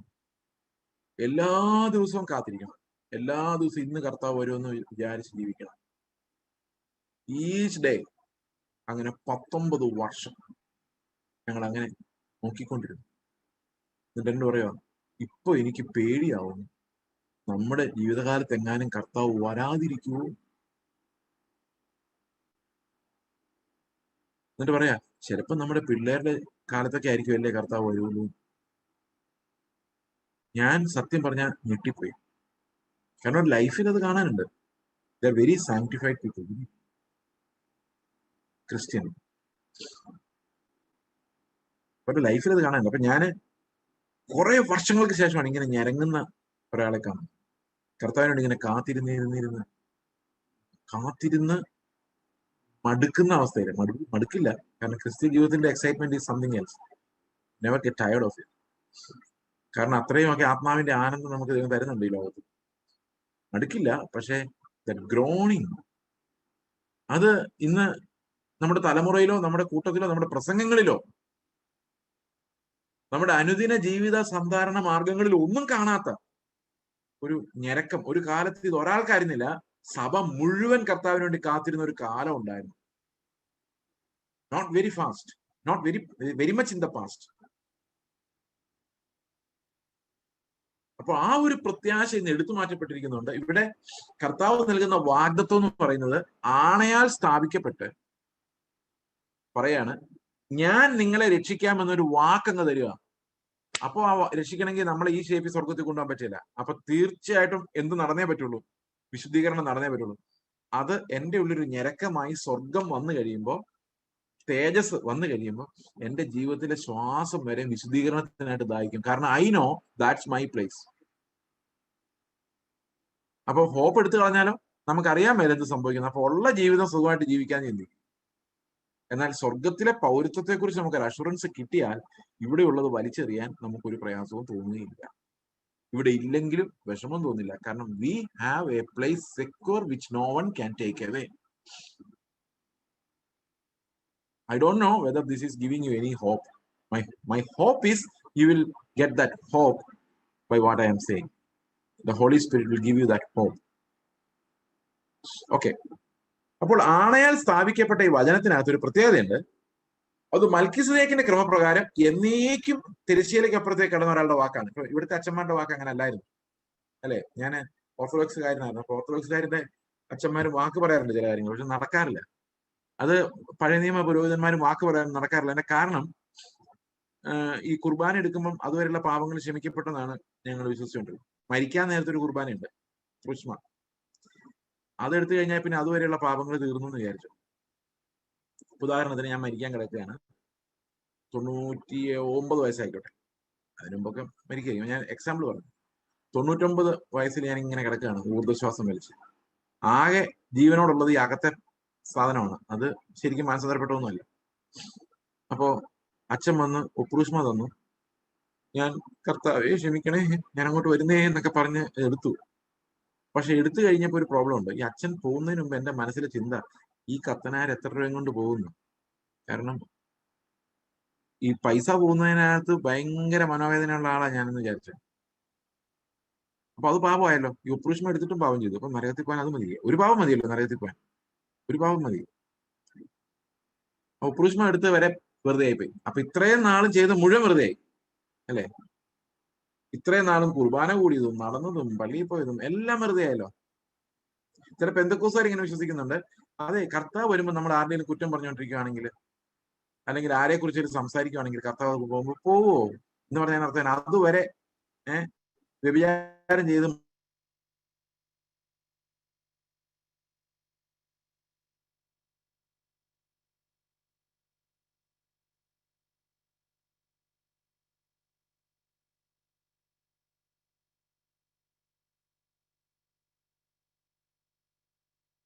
മോശം ജീവിച്ച ഒരു കുർബാനയും കൂടെ അങ്ങ് ചൊല്ലും. അപ്പൊ തീർന്നല്ലേ? ഇനി ഈ മനുഷ്യന് ഒരു പാപം അവശേഷിക്കുന്നില്ലുണ്ടോ? പാപം ചെയ്യാൻ ആള് ജീവിച്ചിരിക്കണ്ടേ? അതില്ലല്ലോ, പോയല്ലോ. പക്ഷെ 40-ാം ദിവസം പിന്നെയും വരും. എന്തിനാ വരുന്നത്? ഒരു ഉറപ്പുമില്ല ഇയാൾ എവിടെ പോയോ ഇല്ലയോ. ഒരു വർഷം വരും, 50 വർഷം കഴിഞ്ഞാലും കുർബാന തുടരുന്നവരുണ്ടല്ലോ, ഉണ്ട്. അപ്പോഴും ഈ അച്ഛനൊരു ഉറപ്പ് കൊടുക്കാൻ പറ്റിയില്ല. കാരണം എന്താ? ഈ കുർബാന ഏറ്റിട്ടുണ്ട് കേട്ടോ, ഈ പ്രാവശ്യം പുള്ളി സ്വർഗത്തിൽ പോയി, അങ്ങനെ പറയാൻ പറ്റില്ല. എന്തുകൊണ്ടാണെന്നറിയോ? ഈ 50 വർഷത്തിന് ശേഷം കുർബാന ചൊല്ലുന്ന അച്ഛൻ ആദ്യത്തെ അയാളെ അറിയതുപോലുള്ള അച്ഛനല്ല. കാരണം എന്താ? അവര് മരിച്ച ഏതോ സ്ഥലത്ത് പോയി. അതിനർത്ഥം മരിച്ചു പോകുന്ന ഒരാൾക്കും നിത്യതയെക്കുറിച്ച് വാഗ്ദത്തം ചെയ്യാൻ സാധിക്കില്ല. കാരണം എന്താ? വാക്ക് പറഞ്ഞവനെ പിന്നെ കാണുന്നില്ല, ആള് മരിച്ചുപോയി. പഴയ നിയമ പുരോഹിതന്മാർക്ക് ഒരിക്കലും വാക്ക് പറയാൻ പറ്റുന്നതിന്റെ കാരണം എന്താ? അത് മാറിക്കൊണ്ടിരിക്കുന്ന പൗരോഹിത്യമായിരുന്നു. എന്നാൽ കർത്താവ് വാക്ക് പറയുമ്പോൾ ഒരു പ്രത്യേകത ഉണ്ടാവും. തിരശ്ശീലയ്ക്ക് അപ്പുറത്തേക്ക് കിടന്ന് എന്നേക്കുമായിട്ട് അവിടെ പുരോഹിതനായി നമുക്ക് വേണ്ടി മധ്യസ്ഥ അണച്ചുകൊണ്ടിരിക്കും. അതുകൊണ്ട് അവന് വാക്ക് പറഞ്ഞ അവന്റെ വാക്ക് എന്നും നിലനിൽക്കും. അവന്റെ വാക്ക് മാറാത്ത വാക്കാണ്. ആ മാറാത്ത വാക്കിൽ തൂങ്ങിക്കിടക്കുന്നതിനെയാണ് നമ്മൾ വിശ്വാസം എന്ന് പറയുന്നത്. വാഗ്ദത്തങ്ങൾ, എനിക്ക് ലഭിച്ച വാഗ്ദത്തങ്ങൾ കർത്താവ് തന്നതായതുകൊണ്ടും അവന് മാറ്റം വരാത്തത് കൊണ്ടും ഞാൻ അതിൽ മുറുകെ പിടിച്ചാണ് വിശ്വസിക്കുന്നത്, I will go to heaven. അപ്പൊ കറ, ചുളുക്കം, മാലിന്യം, വാട്ടമുള്ള ഒന്നും പോകില്ല. അതിനെ പോക്കാൻ കർത്താവ് എന്നെ ജീവിതത്തിന്റെ പല സാഹചര്യങ്ങളിലും ഇടും. ഞാൻ അതിനെല്ലാം സ്തോത്രം ചെയ്യും. കാരണം എന്താ, എങ്ങനെയായാലും വേണ്ടില്ല, നീ കർത്താവിനെ പോലെ ആയാൽ മതി. സ്വർഗത്തിൽ പോകുമ്പോഴേക്കും ഞാൻ എങ്ങനെ ആകണം? ക്രിസ്തുവിനെ പോലെ രൂപാന്തരം പ്രാപിക്കത്തക്ക രീതിയിൽ അത്രയും വിശ്വാസവും പ്രത്യാശയും എന്റെ ഉള്ളിൽ ഉണ്ടാകണം. ഇങ്ങനെയാണ് വിശുദ്ധീകരണം ഉണ്ടാകുന്നത്. വിശുദ്ധീകരണം ഉണ്ടാകുന്ന ഒരു ഹോപ്പിൽ നിന്നാണ്, ഒരു പ്രത്യാശയിൽ നിന്നാണ്, അല്ലെ? വാക്യത്തിൽ അങ്ങനെയില്ലേ? അവനിൽ ഈ പ്രത്യാശയുള്ളവർ അവൻ നിർമ്മലനായിരിക്കുന്ന പോലെ തന്നെത്താൻ നിർമ്മലീകരിക്കുന്നു. ഏത് പ്രത്യാശ? നാം അവനെ കാണുമ്പോൾ അവൻ ഇരിക്കുന്നത് പോലെ കാണുന്നതാകയാൽ അവനോട് സദൃശന്മാരാകുമെന്ന് നാം അറിയുന്നു, അവനെ പോലെ ആകുമെന്ന് നാം അറിയുന്നു. അവനിൽ ഈ പ്രത്യാശയുള്ളവരെല്ലാം അവൻ നിർമ്മലനായിരിക്കുന്ന പോലെ തന്നെത്താൻ നിർമ്മലീകരിക്കുന്നു. അതായിപ്പോവും. നമ്മൾ നിർമ്മലര, ആ ഹോപ്പ് നമ്മുടെ ഉള്ളിൽ ഉണ്ടെങ്കിൽ, അത് മാത്രമാണ് നമ്മുടെ ഹോപ്പെങ്കിൽ, ക്രിസ്തുവിനെ പോലെ ആകാനുള്ള ഞെരക്കം നമ്മുടെ ഉള്ളിൽ ആത്മാവ് തന്നുകൊണ്ടേയിരിക്കും. ഈ ഒരു പ്രത്യാശയാലല്ലോ നാം രക്ഷിക്കപ്പെട്ടിരിക്കും. അതുകൊണ്ട് നിങ്ങൾ പ്രസംഗിക്കുമ്പോൾ, ആളുകളോട് സംസാരിക്കുമ്പോൾ, കുശലം പറയുമ്പോൾ പോലും വേറൊരാളുടെ പ്രത്യാശയെ വർദ്ധിപ്പിക്കാനും സ്വർഗത്തിലേക്ക് നോക്കാനും ഈ ലോകത്തെ മലിനമെന്നെണ്ണാനും നമുക്ക് കഴിയണം. നമ്മുടെ ശുശ്രൂഷകൾ, നമ്മുടെ ജീവിതം അങ്ങനെ വരുമ്പോഴാണ് നമ്മൾ ഉപദേഷ്ടാക്കന്മാരുടെ തലത്തിലേക്ക് വരുന്നത്. എത്രയോ വർഷം കഴിഞ്ഞിട്ട് നമുക്ക് കാർണൽ ക്രിസ്ത്യൻസ് ആയിട്ട് ഇരിക്കാൻ കഴിയത്തില്ല. We need that faith. ഈ ഫെയ്ത്ത് ഇത്തിരി എലാബറേറ്റ് ആയിട്ട് ഞാൻ പല സ്ഥലത്തും പറഞ്ഞിട്ടുണ്ട് ഈ ഫെയ്ത്തിനെ കുറിച്ച്. ഈ ഫെയ്ത്ത് എങ്ങനെയാണ് നമുക്ക് നിലനിൽക്കുന്ന ഒരു വാഗ്ദത്തം തരുന്നത്? ആ വാഗ്ദത്തിലേക്ക് നമ്മൾ എങ്ങനെയാണ് നോക്കുന്നത്? ശരിക്കും എന്താണ് ഫെയ്ത്ത്? എബ്രായർ 11 ആകുമ്പോഴേക്ക് അത് എക്സ്പ്ലെയിൻ ചെയ്യുന്നുണ്ട്. I understand Romans and Hebrews are two epistles that are very crucial for our Christian life. എല്ലാ എപ്പിസിൽസ് ഇമ്പോർട്ടന്റ് ആണ്, പക്ഷെ ഇത് രണ്ടും നിങ്ങൾ പഠിച്ചേ പറ്റുള്ളൂ. ഹീബ്രൂസ് ചാപ്റ്റർ 11:1 എന്താണ് ഫെയ്ത്തിനെ കുറിച്ച് പറയുന്നത്? Faith is the assurance of things hoped for and evidences of things not seen. വിശ്വാസം എന്നതോ ആശിക്കുന്നതിന്റെ ഉറപ്പും കാണാത്ത കാര്യങ്ങളുടെ നിശ്ചയവുമാണ്. രണ്ട് കാര്യങ്ങളുണ്ട്. ഒന്ന് ആശ, അതാ ഇത്ര നേരം പറഞ്ഞുകൊണ്ടിരുന്ന പ്രത്യാശ, അതിന്റെ ഉറപ്പ്, അഷുറൻസ്. ഇന്ന് വിശ്വാസം എന്ന് പറയുന്നത് പ്രത്യാശിക്കുന്നതിന്റെ ഉറപ്പല്ല, പിന്നെ എന്തിന്റെ ഉറപ്പാ? മോഹിക്കുന്നതിന്റെ ഉറപ്പാ, അല്ലെ? നമ്മുടെ ആൾക്കാർ ഓരോന്ന് മോഹിക്കാൻ പറയല്ലേ. എന്നോട് എന്തെല്ലാം മോഹിക്കാൻ പറഞ്ഞേക്കുന്നറിയാം. ഇതിന് ഈ മോഹങ്ങൾ നമുക്ക് വേണ്ടാന്ന് വെച്ചാലും മോഹങ്ങൾ തരാൻ പാസ്റ്റർമാർ വരും. അവർ തന്നിങ്ങനെ മോഹങ്ങൾ തന്നോണ്ടിരിക്കും. ഞാൻ പറയും, എനിക്ക് ലോകം വേണ്ടെന്നേ, പിടിച്ചോ, ദൈവം നിനക്ക് തരുവാ. അപ്പൊ ഈ പറയുന്ന ആളുടെ ഹൃദയത്തിൽ ഏറ്റവും കൂടുതൽ മഹത്വപ്പെടുന്ന എന്തിനാ? എന്താ മഹത്വപ്പെടുന്നത്? ഈ ലോകം മഹത്വപ്പെടുന്നത്. അതുകൊണ്ടല്ലേ നിങ്ങൾക്ക് പ്രോമിസ് ചെയ്യുന്നത്. ഇപ്പൊ നിങ്ങളോട് ഒരാൾ പറയുക, എന്റെ കൂടെ വന്നാൽ ഞാൻ ഏറ്റവും അടുത്ത് റിലീസായ സിനിമ നിന്നെ കാണിക്കാം എന്ന് പറഞ്ഞു കഴിഞ്ഞാൽ നിങ്ങൾ എന്ത് പറയും? എന്ത് പറയും? ആണോ, എന്ന് ഞങ്ങൾ വരാട്ടോ എന്ന് പറയുമോ? അറിയാൻ മേല, പറയുമായിരിക്കും. എന്റെ പ്രതീക്ഷ അങ്ങനെ പറയാലെന്ന്. ഞങ്ങൾ എന്ത് ആയിരിക്കും മറുപടി പറയുന്നത്? ഓ, ഞങ്ങൾക്ക് ഇത് മേലെ താല്പര്യമില്ല. എന്താ സിനിമയോ, എന്താ സാധനം? അന്നേരം അപ്പൊ നമുക്ക് ഒരു കാര്യം മനസ്സിലായി, ഈ പറഞ്ഞവന്റെ ഹൃദയത്തിൽ എന്താ ഇരിക്കുന്നത്? പറഞ്ഞവന്റെ ഹൃദയത്തിൽ എന്താ ഇരിക്കുന്നത്? സിനിമ ഇരിക്കുന്നത്, അല്ലെ? നിങ്ങൾ തലയാട്ടുന്നുമില്ല, കാണുന്നുമില്ല. എനിക്ക് അറിയത്തില്ല. എനിക്ക് ഈ ആൾക്കാരെ മുഖം നോക്കുമ്പോൾ നിങ്ങൾ എന്താ ചിന്തിക്കുന്നത് മനസ്സിലാകുന്നില്ല. ചിന്തിച്ചവൻ മനസ്സിലാകുന്ന ആണെങ്കിൽ നല്ലതായിരുന്നു. ഓക്കെ, അതിനുവേണ്ടി ചിരിക്കൊന്നും വേണ്ട. അപ്പൊ ഈ ലോകം നിനക്ക് കിട്ടും എന്ന് പ്രോമിസ് ചെയ്യുന്നവന്റെ ഹൃദയത്തിൽ എന്തായിരിക്കും? ലോകം തന്നെയായിരിക്കും. ഈ സ്റ്റേജിൽ കയറി നിൽക്കുന്നവര് വലിയൊരു പങ്കും ഈ മാമാന്റെ ആൾക്കാരാ. കാരണം അവരുടെ ഹൃദയം തിളച്ച് സന്തോഷത്തോടെ നിങ്ങൾക്ക് പ്രോമിസ് ചെയ്യുന്നത്. നിന്നെ ഞാൻ വാലല്ല തലയാക്കുന്ന പറഞ്ഞു, തലയാവാൻ വേണ്ടി നടക്കുന്ന ആളാന്ന് തന്നെ നടത്തും, അല്ലേ? അപ്പൊ എന്റെ ഉള്ളിലുള്ള മോഹങ്ങൾ വേറൊരാളിലേക്ക് പകർന്ന് എന്നെ പോലെ അവനെ ജഡീകനാക്കി മാറ്റി, ജഡീകമായ ഉറപ്പുകൾ നൽകി ഈ ലോകത്തെ മനോഹരമെന്ന് അവതരിപ്പിച്ച് ഇവിടെ കുറച്ചു നാളും കൂടെ ജീവിക്കാനുള്ള ഒരു ആസക്തി ഉണ്ടാക്കി സ്റ്റേജിൽ നിന്ന് ഇറങ്ങിപ്പോകുന്നയാള് നാളെ ഒരു ദിവസം കർത്താവിന്റെ സിംഹാസനത്തിന് മുൻപിൽ കുറ്റക്കാരനായി നിൽക്കേണ്ടി വരും. 2 പത്രോസ് 2-ാം അധ്യായം നിങ്ങൾ സ്വസ്ഥമായിട്ടൊന്ന് വായിച്ചു. അവിടെ എഴുതിയിരിക്കുന്ന അവരുടെ ന്യായവിധി വന്നു കഴിഞ്ഞു. ഭോഗങ്ങളിലേക്ക് നടത്തുന്നവരെ, ലോകമോഹങ്ങളിലേക്ക് നടത്തുന്നവരുടെ ന്യായവിധി ഓൾറെഡി വന്നു കഴിഞ്ഞാൽ, കാരണം അവരുടെ ഹൃദയം തന്നെ അത് പറയുന്നത് അവർക്ക് എന്താ ഇഷ്ടമുണ്ട്. ഓക്കെ, ഇപ്പൊ എനിക്ക് എന്താ ഏറ്റവും എന്റെ ഉള്ളിലുള്ള ഞരക്കം കർത്താവിന്റെ അടുത്ത് എന്നാൽ തേജസ് പ്രാപിക്കണം എന്നാണെങ്കിൽ ഞാൻ പ്രസംഗിക്കുമ്പോൾ എന്തായിരിക്കും പറയുള്ളൂ? ആത്മാർത്ഥമായിട്ട് പറയുമ്പോൾ അതേ പറയാൻ പറ്റുള്ളൂ. അല്ല നിങ്ങളോട് വേറൊന്നും ഒന്നും മോഹിപ്പിക്കാൻ എന്നെ കൊണ്ട് കഴിയില്ല. കാരണം എനിക്ക് ആ മോഹങ്ങളെ കുറിച്ച് ചിന്തിക്കുമ്പോൾ പേടിയാ. മോഹങ്ങളില്ലെന്നല്ല, അതിനെ നസീമ പേടിയാ. കർത്താവെ, നിന്റെ ഹിതമല്ലാത്തതിലേക്ക് ഞാൻ പോകുന്ന ഭയമുണ്ട്. അപ്പൊ ഞാൻ നിങ്ങളെ ആ ഭയത്തിനകത്തോട് കൊണ്ടുപോകും? I will not, because I have a hope and I can preach only that hope. അപ്പോൾ ലോകത്തിന്റെ അട്രാക്ഷൻ ഭയങ്കരമായതുകൊണ്ട് ഇന്ന് വിശ്വാസം എന്ന് പറയുന്നത് മോഹിക്കുന്ന കാര്യങ്ങളുടെ ഉറപ്പ് എന്ന അവസ്ഥയിലേക്ക് വന്നിട്ടുണ്ട്.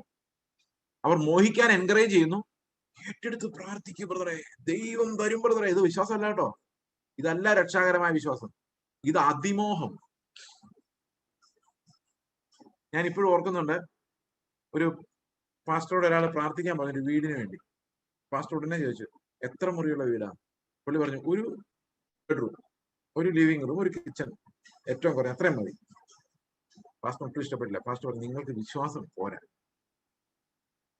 അറ്റ്ലീസ്റ്റ് 3 ബെഡ്റൂം എങ്കിലുള്ള ഒരു വീടിന് വേണ്ടിയാണ് പ്രാർത്ഥന. അതാണ് വിശ്വാസം. ഓക്കെ, 3 ബെഡ്റൂം ഉള്ള ഒരു വീട് ഇന്നത്തെ കാലത്ത് പിള്ളേർക്കും ഒക്കെ വേണമായിരിക്കും. അത് തെറ്റാണോ ശരിയാണോ എന്നുള്ളതല്ല എന്റെ വിഷയം. ഈ വിശ്വാസം ഇതിലേതാ? ഒരു മുറിയുള്ളൊരു വീടായാലും എനിക്ക് മതി എന്ന് പറയുന്നതാണോ? 3 മുറിയുള്ള വീടെങ്കിലും എനിക്ക് വേണമെന്ന് പറയുന്നതാണോ വിശ്വാസം? ഏതാ? ഓക്കെ, നിങ്ങൾക്ക് 2 നിലയുള്ള ഒരു വീട് വേണമെന്ന് വേണ്ടി പ്രാർത്ഥിക്കുന്നതാണോ, അതോ 2 മുറിയുള്ള ഒരു വീടിന് വേണ്ടി പ്രാർത്ഥിക്കുന്നതാണോ വിശ്വാസം? 2 നിലയുള്ള വീടല്ലേ കൂടുതൽ വിശ്വസിച്ച് പ്രാർത്ഥിക്കുന്നത്, കാരണം കയ്യിലൊന്നും ഇല്ലല്ലോ. അപ്പൊ ദൈവം പണം കൊണ്ടുത്തരുമല്ലേ? ഏതാ അത്യാഗ്രഹം? അപ്പൊ അത്യാഗ്രഹം തന്നെയല്ലേ വിശ്വാസം എന്ന് നമ്മൾ വിളിക്കുന്നത്? സെയിം, രണ്ടും ഒന്ന് തന്നെയല്ലേ? അത്യാഗ്രഹം കൂടുതലുള്ളവർക്ക് എന്തും കൂടുതലുണ്ട്, വിശ്വാസം കൂടുതലില്ലേ? എത്ര ഈസി ആയിട്ടല്ലേ നമ്മളെ പറ്റിച്ചേക്കുന്നത്. നിങ്ങൾ സാജു മാത്യു എന്ന് പറഞ്ഞ ആളെ കേട്ടിട്ടുണ്ടോ? അദ്ദേഹം ഒരിക്കൽ പറഞ്ഞ എനിക്ക് ഭയങ്കര സന്തോഷം തോന്നിയൊരു കാര്യമുണ്ട്. ഞങ്ങൾ അദ്ദേഹത്തിന് ഒരു മിഷൻ, ഞങ്ങള് അദ്ദേഹത്തിന്റെ മിഷനിലായിരുന്നു 5-8 വർഷത്തോളം ഉണ്ടായിരുന്നു. അദ്ദേഹം പറഞ്ഞ ഒരു കാര്യമാണ്, 5 നക്ഷത്രങ്ങളുള്ള ഹോട്ടലിനകത്ത് ഞാൻ കിടന്നിട്ടുണ്ട്. ആകാശത്തേക്ക് നോക്കിയാൽ 50,000 നക്ഷത്രങ്ങളെ കാണാവുന്നിടത്തും കിടന്നിട്ടുണ്ട്. പക്ഷെ ഉറങ്ങിക്കഴിഞ്ഞാൽ രണ്ടും ഒരുപോലെയാണ്. ഉറങ്ങിക്കഴിഞ്ഞാൽ രണ്ടും ഒരുപോലെ, ഉറക്കം കിട്ടിയില്ലെങ്കിലും രണ്ടും ഒരുപോലെയാണ് കുറെ കഴിയുമ്പോൾ തോന്നും. ഈ പറയുന്ന നശിച്ചു പോകുന്ന മിന്നി വിളങ്ങുന്ന സാധനങ്ങളിലേക്ക് നമ്മുടെ മോഹങ്ങളെ തിരിക്കുന്നവർ, ഇടർച്ച വരുത്തുന്നവർ, എത്ര വലിയ അപകടമാണ് അവർ തിന്നുകയും കുടിക്കുകയും ചെയ്യുന്നതെന്ന് ഇന്ന് മനസ്സിലാവുകയില്ല. അവരുടെ മേലുള്ള ന്യായവിധി വരുമ്പോഴേ അവർക്കത് മനസ്സിലാവുള്ളൂ. ഒരു കൂട്ടം ജനത്തിന്റെ പ്രത്യാശ എടുത്തു കളഞ്ഞ് അവരെ ലോകത്തിന്റെ മോഹങ്ങളിലേക്ക് കുരുക്കിയ വലിയ വലിയ ഉപദേശകന്മാർ നമ്മുടെ ചുറ്റുമുണ്ട്. സൂക്ഷിക്കുന്നത് നല്ലതാണ് ഇനിയെങ്കിലും. കാരണം നമുക്ക് നഷ്ടപ്പെടാൻ ഒത്തിരി ഉണ്ട്. നമുക്ക് നഷ്ടപ്പെടാനുള്ള ഏറ്റവും വലിയ കാര്യം എന്ന് പറയുന്നത് ഹോപ്പാണ്. അവർക്ക് പിന്നെ അത് ഇല്ലായിരുന്നു. So they are not losing anything, they are getting your money, but you are losing that precious hope that God gave you. ഈ ലോകത്ത് ഇത്രയും വാഗ്ദത്തങ്ങളുള്ളപ്പോൾ ആർക്കെങ്കിലും തോന്നുമോ സ്വർഗത്തിലോട്ട് പോകാൻ? തോന്നുകയല്ല. ഈ ലോകത്തിൽ ഇനി നിങ്ങൾ കുറച്ചുകൂടെ അനുഭവിച്ചിട്ടല്ലേ പോകുള്ളൂ. കുറച്ചും കൂടെ സമ്പത്ത്, പിന്നെ എങ്ങനെയാണ് സുവിശേഷം പറയാനും തല്ലുകൊള്ളാനും പോകാൻ പറ്റുന്നത്? Because for you God has promise so much of wealth. ഇവിടെ താമസിച്ചോ മോനെ, ഇതാ നിന്റെ ലോകം, നിനക്ക് എന്ത് വേണമെങ്കിലും തരാം. അവിടെ ചെല്ലുമ്പോൾ പറയും, ലാസർ അവിടെ തിന്മയും നീ അവിടെ നന്മയും പ്രാപിച്ചു, അതുകൊണ്ട് നീ അവിടെ കിടന്നോന്ന് പറയേണ്ട ഒരു അവസ്ഥ ഉണ്ടാകാതിരിക്കാൻ നമ്മൾ ശ്രദ്ധിക്കുന്നത് നല്ലതാണ്. ഓക്കെ, അപ്പൊ പ്രത്യാശ എടുത്തു കളഞ്ഞൊരു തലമുറയിൽ നിന്ന് ഞാൻ PYP-യുടെ ഒരു ക്യാമ്പിന് സംസാരിക്കുമ്പോൾ ഞാൻ ഇങ്ങനെ പറഞ്ഞു, ഒരു മാപ്പ് പറയാൻ വേണ്ടിയാണ് ഞാൻ നിങ്ങളുടെ മുമ്പിൽ നിൽക്കുന്നത്.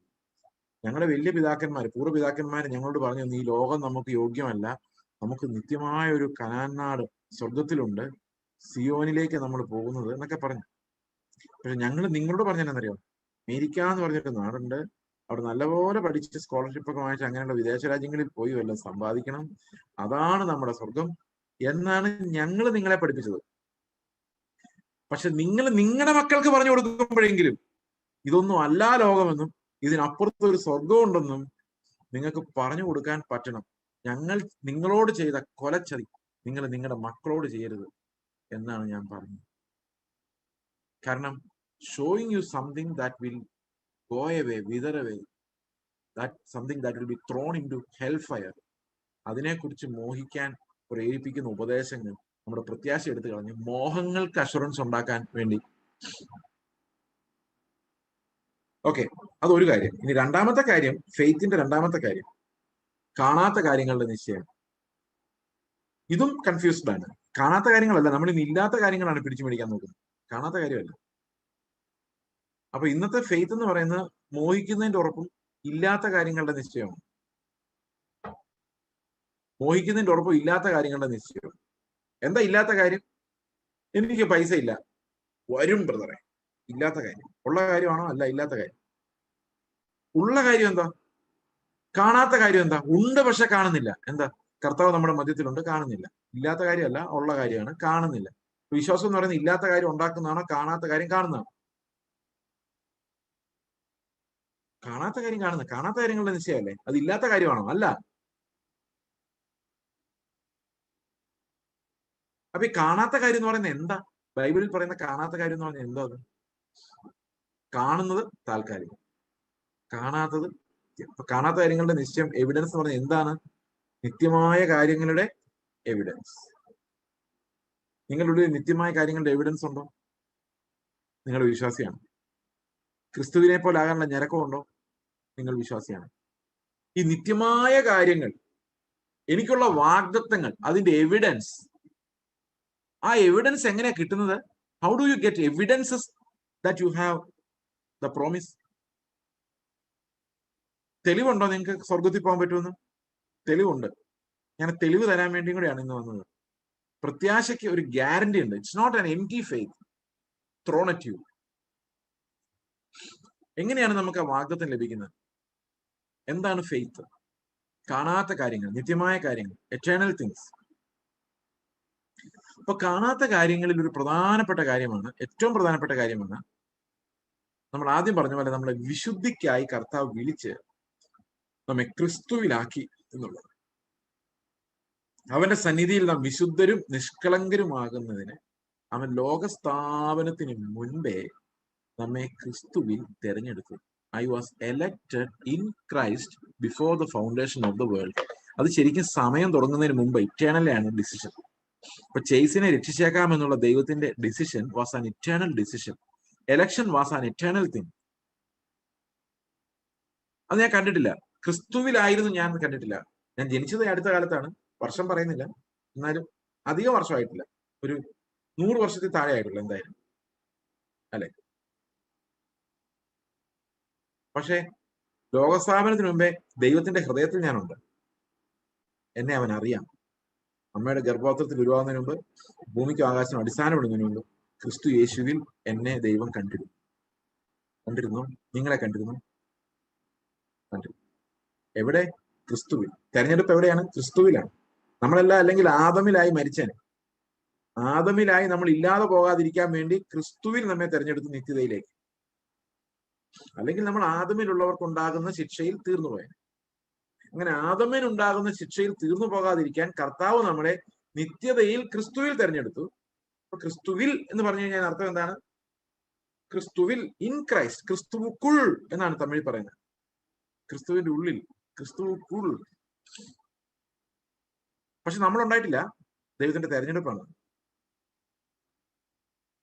ക്രിസ്തു മരിക്കുമ്പം ദൈവത്തിന്റെ തെരഞ്ഞെടുപ്പിനാൽ എന്ത് സംഭവിച്ചു? നമ്മളും മരിച്ചു. അവനോടുകൂടെ ഞാൻ ക്രൂശിക്കപ്പെട്ടു. ബൈബിൾ വാക്യമുണ്ടോ? അനേകം വാക്യങ്ങളുണ്ട്. നാം ഇനി പാപത്തിന് അടിമപ്പെടാതോണം പാപശരീരത്തിന് നീക്കം വരേണ്ടതിന് നമ്മുടെ പഴയ മനുഷ്യൻ അവനോട് ക്രൂശിക്കപ്പെട്ടു നാം അറിയുന്നു. അങ്ങനെ മരിച്ചവൻ പാപത്തിൽ നിന്ന് മോചനം പ്രാപിച്ചിരിക്കുന്നു. റോമാലേഖനം 6:6-7. 2 കൊരിന്ത്യർ ലേഖനം 5:14. ക്രിസ്തുവിന്റെ സ്നേഹം ഞങ്ങളെ നിർബന്ധിക്കുന്നു, ഒരുവൻ എല്ലാവർക്കും വേണ്ടി മരിച്ചിരിക്കെ എല്ലാവരും മരിച്ചു.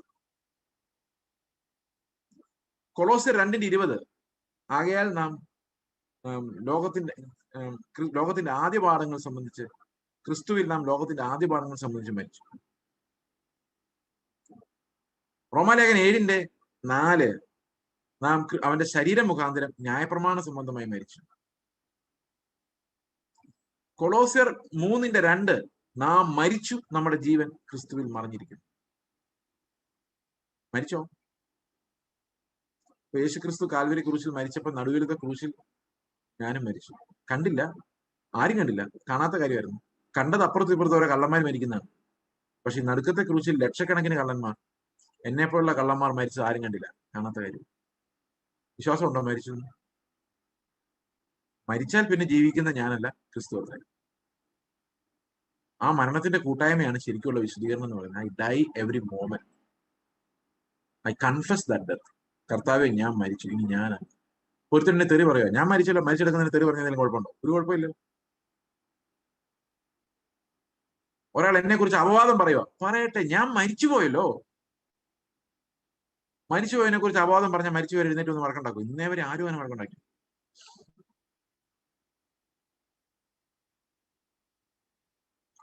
അപ്പൊ നമ്മുടെ കസേര അടിച്ചു മാറ്റിയാൽ, നമുക്ക് സ്ഥാനം തന്നില്ല, നമ്മളെ ബഹുമാനിച്ചില്ല, റവാന്ന് വിളിച്ചില്ല, ചത്തുപോയതിന് വല്ലതും പ്രശ്നമാണോ? എന്റെ ചർച്ചിൽ എന്നെ ചേട്ടാന്ന് വിളിക്കുന്നവരുണ്ട്, ചെയ്സേന്ന് വിളിക്കുന്നവരുണ്ട്, ബ്രദർന്ന് വിളിക്കുന്നവരുണ്ട്, പാസ്റ്ററേന്ന് വിളിക്കുന്നവരുണ്ട്. നമ്മൾ ചത്തു കഴിഞ്ഞാൽ പിന്നെ എന്നെ വിളിച്ചാലും സന്തോഷമേ ഉള്ളൂ. യേശു വെറും യേശു ആയിരുന്നല്ലോ, ഒന്നും അല്ലെങ്കിൽ. ബ്രദർ യേശു പോലും അല്ലായിരുന്നു. ബ്രദർ പത്രോസ് എന്ന് പോലും പത്രോസിനെ വിളിച്ചിട്ടില്ല. കേഫ. എന്തൊരു സ്നേഹമായിരിക്കുമല്ലോ അങ്ങനെ വിളിക്കുന്നത്. സ്നേഹം കൂടുമ്പോ അങ്ങനെ വിളിക്കുന്നത്. എന്തെങ്കിലും ആയിക്കോട്ടെ. ഞാൻ പറഞ്ഞത് വിളിക്കുന്നതിന്റെ തെറ്റിനെ കുറിച്ചല്ല, വിളിച്ചില്ലെങ്കിലുള്ള പരാതി, ബഹുമാനിച്ചില്ലെങ്കിലുള്ള പരാതി. പ്രാർത്ഥിക്കാൻ പോലും എന്നെ ഒന്ന് വിളിച്ചില്ല ബ്രദറെ. ചത്ത് കിടക്കുന്നതിനെ എങ്ങനെ വിളിക്കും?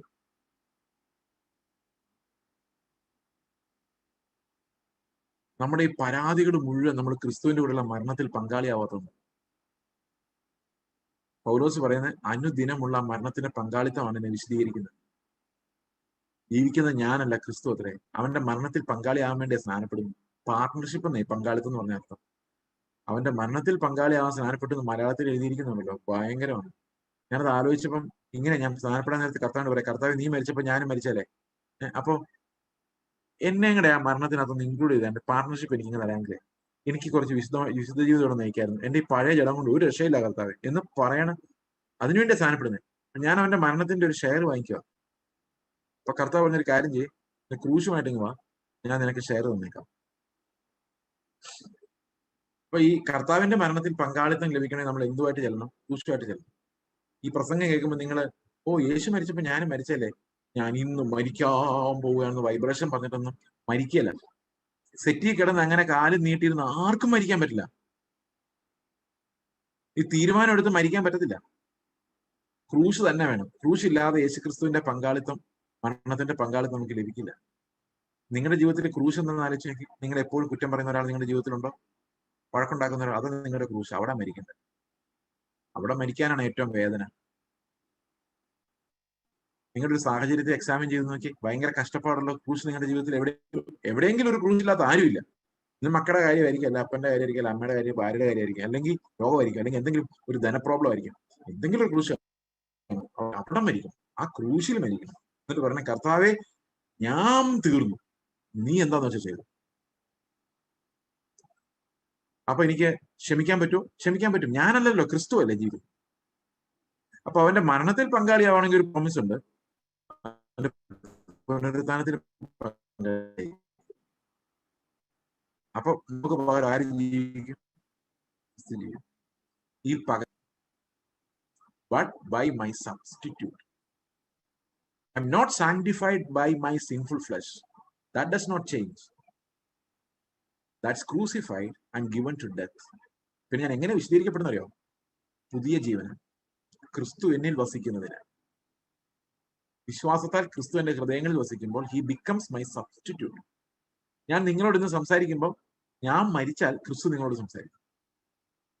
അതേസമയത്ത് ഞാൻ നല്ലൊരു പ്രസംഗം പ്രസംഗിക്കാൻ വേണ്ടി നിങ്ങളെ ഇംപ്രസ് ചെയ്യിപ്പിക്കാൻ വേണ്ടി വന്നതാണെങ്കിൽ ഞാൻ ജീവിക്കും, ക്രിസ്തു നിങ്ങളുടെ മുമ്പിൽ വരില്ല. When I die, when I partake in his death, Christ lives in me. ആ സബ്സ്റ്റിറ്റ്യൂട്ട് ആണ് നമ്മുടെ കുടുംബത്തിലെ പ്രശ്നങ്ങളിൽ, നമ്മുടെ ജീവിത പ്രശ്നങ്ങളിലെല്ലാം നമ്മെ ജയാളികളാക്കി മാറ്റും. ഈ മരണം നമ്മൾ വഹിച്ചേ പറ്റൂ. ആ ക്രൂശ് മരണത്തിൽ പങ്കാളികളാകാത്ത ഒരാൾക്കും വിശുദ്ധീകരണം അനുഭവിക്കാൻ കഴിയും. വിശുദ്ധീകരണം കൂടാതെ ആരും ദൈവത്തെ കാണുകയുമില്ല. അപ്പൊ സാൽവേഷനകത്തുള്ള ഒരു എസെൻഷ്യൽ പ്രിൻസിപ്പിൾ ആണ് I die with Christ and rise with him. അപ്പൊ ക്രിസ്തുവും ഞാനും തമ്മിലുള്ള ആർക്കും മുറിക്കാൻ പറ്റാത്ത ഒരു ബന്ധമാണ് എന്നെ വിശുദ്ധീകരിക്കുന്നത്. ആർക്കാണ് ആ ബന്ധത്തിൽ നിന്ന് എന്നെ പറിച്ചു മാറ്റാൻ പറ്റുന്നത്? അപ്പൊ ഇത്ര വലിയൊരു ബന്ധം, അത് ബന്ധം എന്ന് പറഞ്ഞാൽ അടുത്തിരിക്കുന്ന ആളുടെ ബന്ധമല്ല, അകത്തിരിക്കുന്ന ആളുടെ ബന്ധമാണ്. രാജത്വം അവൻ നമ്മുടെ ഹൃദയത്തിൽ ആത്മാവിൽ രാജത്വം പ്രാപിച്ച കർത്താവിനെയാണ് നമ്മൾ ആരാധിക്കുന്നത്, സ്തോത്രം ചെയ്യുന്നത്. കർത്താവെ, you are my Lord, you decide everything, installed king over every circumstance, and I die with you so that I can live your life in that circumstance. അപ്പോൾ ക്രിസ്തുവിന്റെ ജീവൻ എന്ന് പറയുന്നത് ഫ്ലോ ചെയ്യുവാൻ, ഒഴുകുവാൻ, നമ്മുടെ ജീവിതത്തിലൂടെ ഒഴുകുവാൻ.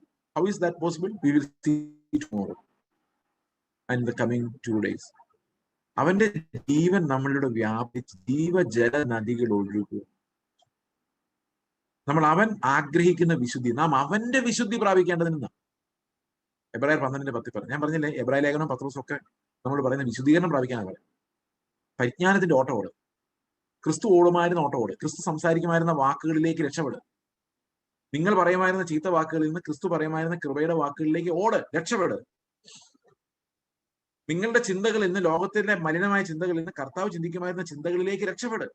Run, because you have a heaven. നിങ്ങൾ കഴിഞ്ഞു പോകാത്തൊരു വാഗ്ദത്തമുണ്ട്. You belong to the lord, he purchased you. അപ്പൊ നമ്മുടെ വിശുദ്ധീകരണം വളരെ വിലയേറിയ ഒരു കാര്യമാണ്. That is possible only when we identify ourselves with the cross. നമുക്ക് ആ ഒരു മരണ പുനരുത്ഥാനങ്ങളുടെ കൂട്ടായ്മ, പൗലോസ് പറഞ്ഞ പോലെ നമ്മുടെ കഷ്ടാനുഭവത്തിന്റെയും മരണത്തിന്റെയും പുനരുത്ഥാനത്തിന്റെയും കൂട്ടായ്മ, അതിന്റെ ശക്തി അനുഭവിക്കും. ക്രിസ്തുവിന്റെ ഉള്ള വിശ്വാസത്താൽ ലഭിക്കുന്ന ആ നീതിയുടെ അടിമകളായി മാറുവാൻ, സ്ലേവ്സ് ഓഫ് ദാറ്റ് റൈറ്റസ്നെസ്, അങ്ങനെ ആകുവാൻ ദൈവം നമ്മളെ ഉൾക്കാഴ്ച നൽകി അനുഗ്രഹിക്കട്ടെന്ന് പ്രാർത്ഥിക്കാൻ ഒരു നിമിഷം നമുക്ക് കണ്ടുകിടക്കാം. ഞങ്ങളുടെ സ്വർഗസ്ഥ പിതാവേ, അങ്ങയുടെ വിലയേറിയ നാമത്തിന് സ്തോത്രം. കർത്താവെ, അങ്ങ് ഞങ്ങളെ രക്ഷിച്ച വാഗ്ദത്തങ്ങൾക്കായി സ്തോത്രം. കർത്താവെ, ഞങ്ങൾക്ക് ഉറപ്പിച്ചു തരുന്ന നിത്യതയ്ക്കായി സ്തോത്രം. അതിനെ മുറുകെ പിടിക്കുവാൻ തക്ക വിശ്വാസം, കാണാത്തതിനെ പിടിച്ചെടുക്കുവാനുള്ള തെളിവുകൾ ഞങ്ങളുടെ ഉള്ളിൽ തരുന്ന വിശ്വാസത്തിലേക്ക് ഞങ്ങളെ നയിക്കണമേ. ഞങ്ങൾക്ക് ഈ ലോകത്ത് അധിക കാലമില്ല കർത്താവെ, വളരെ ചുരുങ്ങിയ ഒരു കാലം അങ്ങേ ഉയർത്തുവാനും അങ്ങേ അറിയുവാനും അങ്ങയുടെ വിശുദ്ധീകരണം പ്രാപിക്കുവാനും കർത്താവെ ഞങ്ങളെ വേർതിരിച്ചതിനായിട്ട് സ്തോത്രം. ഞങ്ങൾക്ക് നന്ദി പറയുന്നു കർത്താവായ യേശുക്രിസ്തുവിന്റെ നാമത്തിൽ തന്നെ.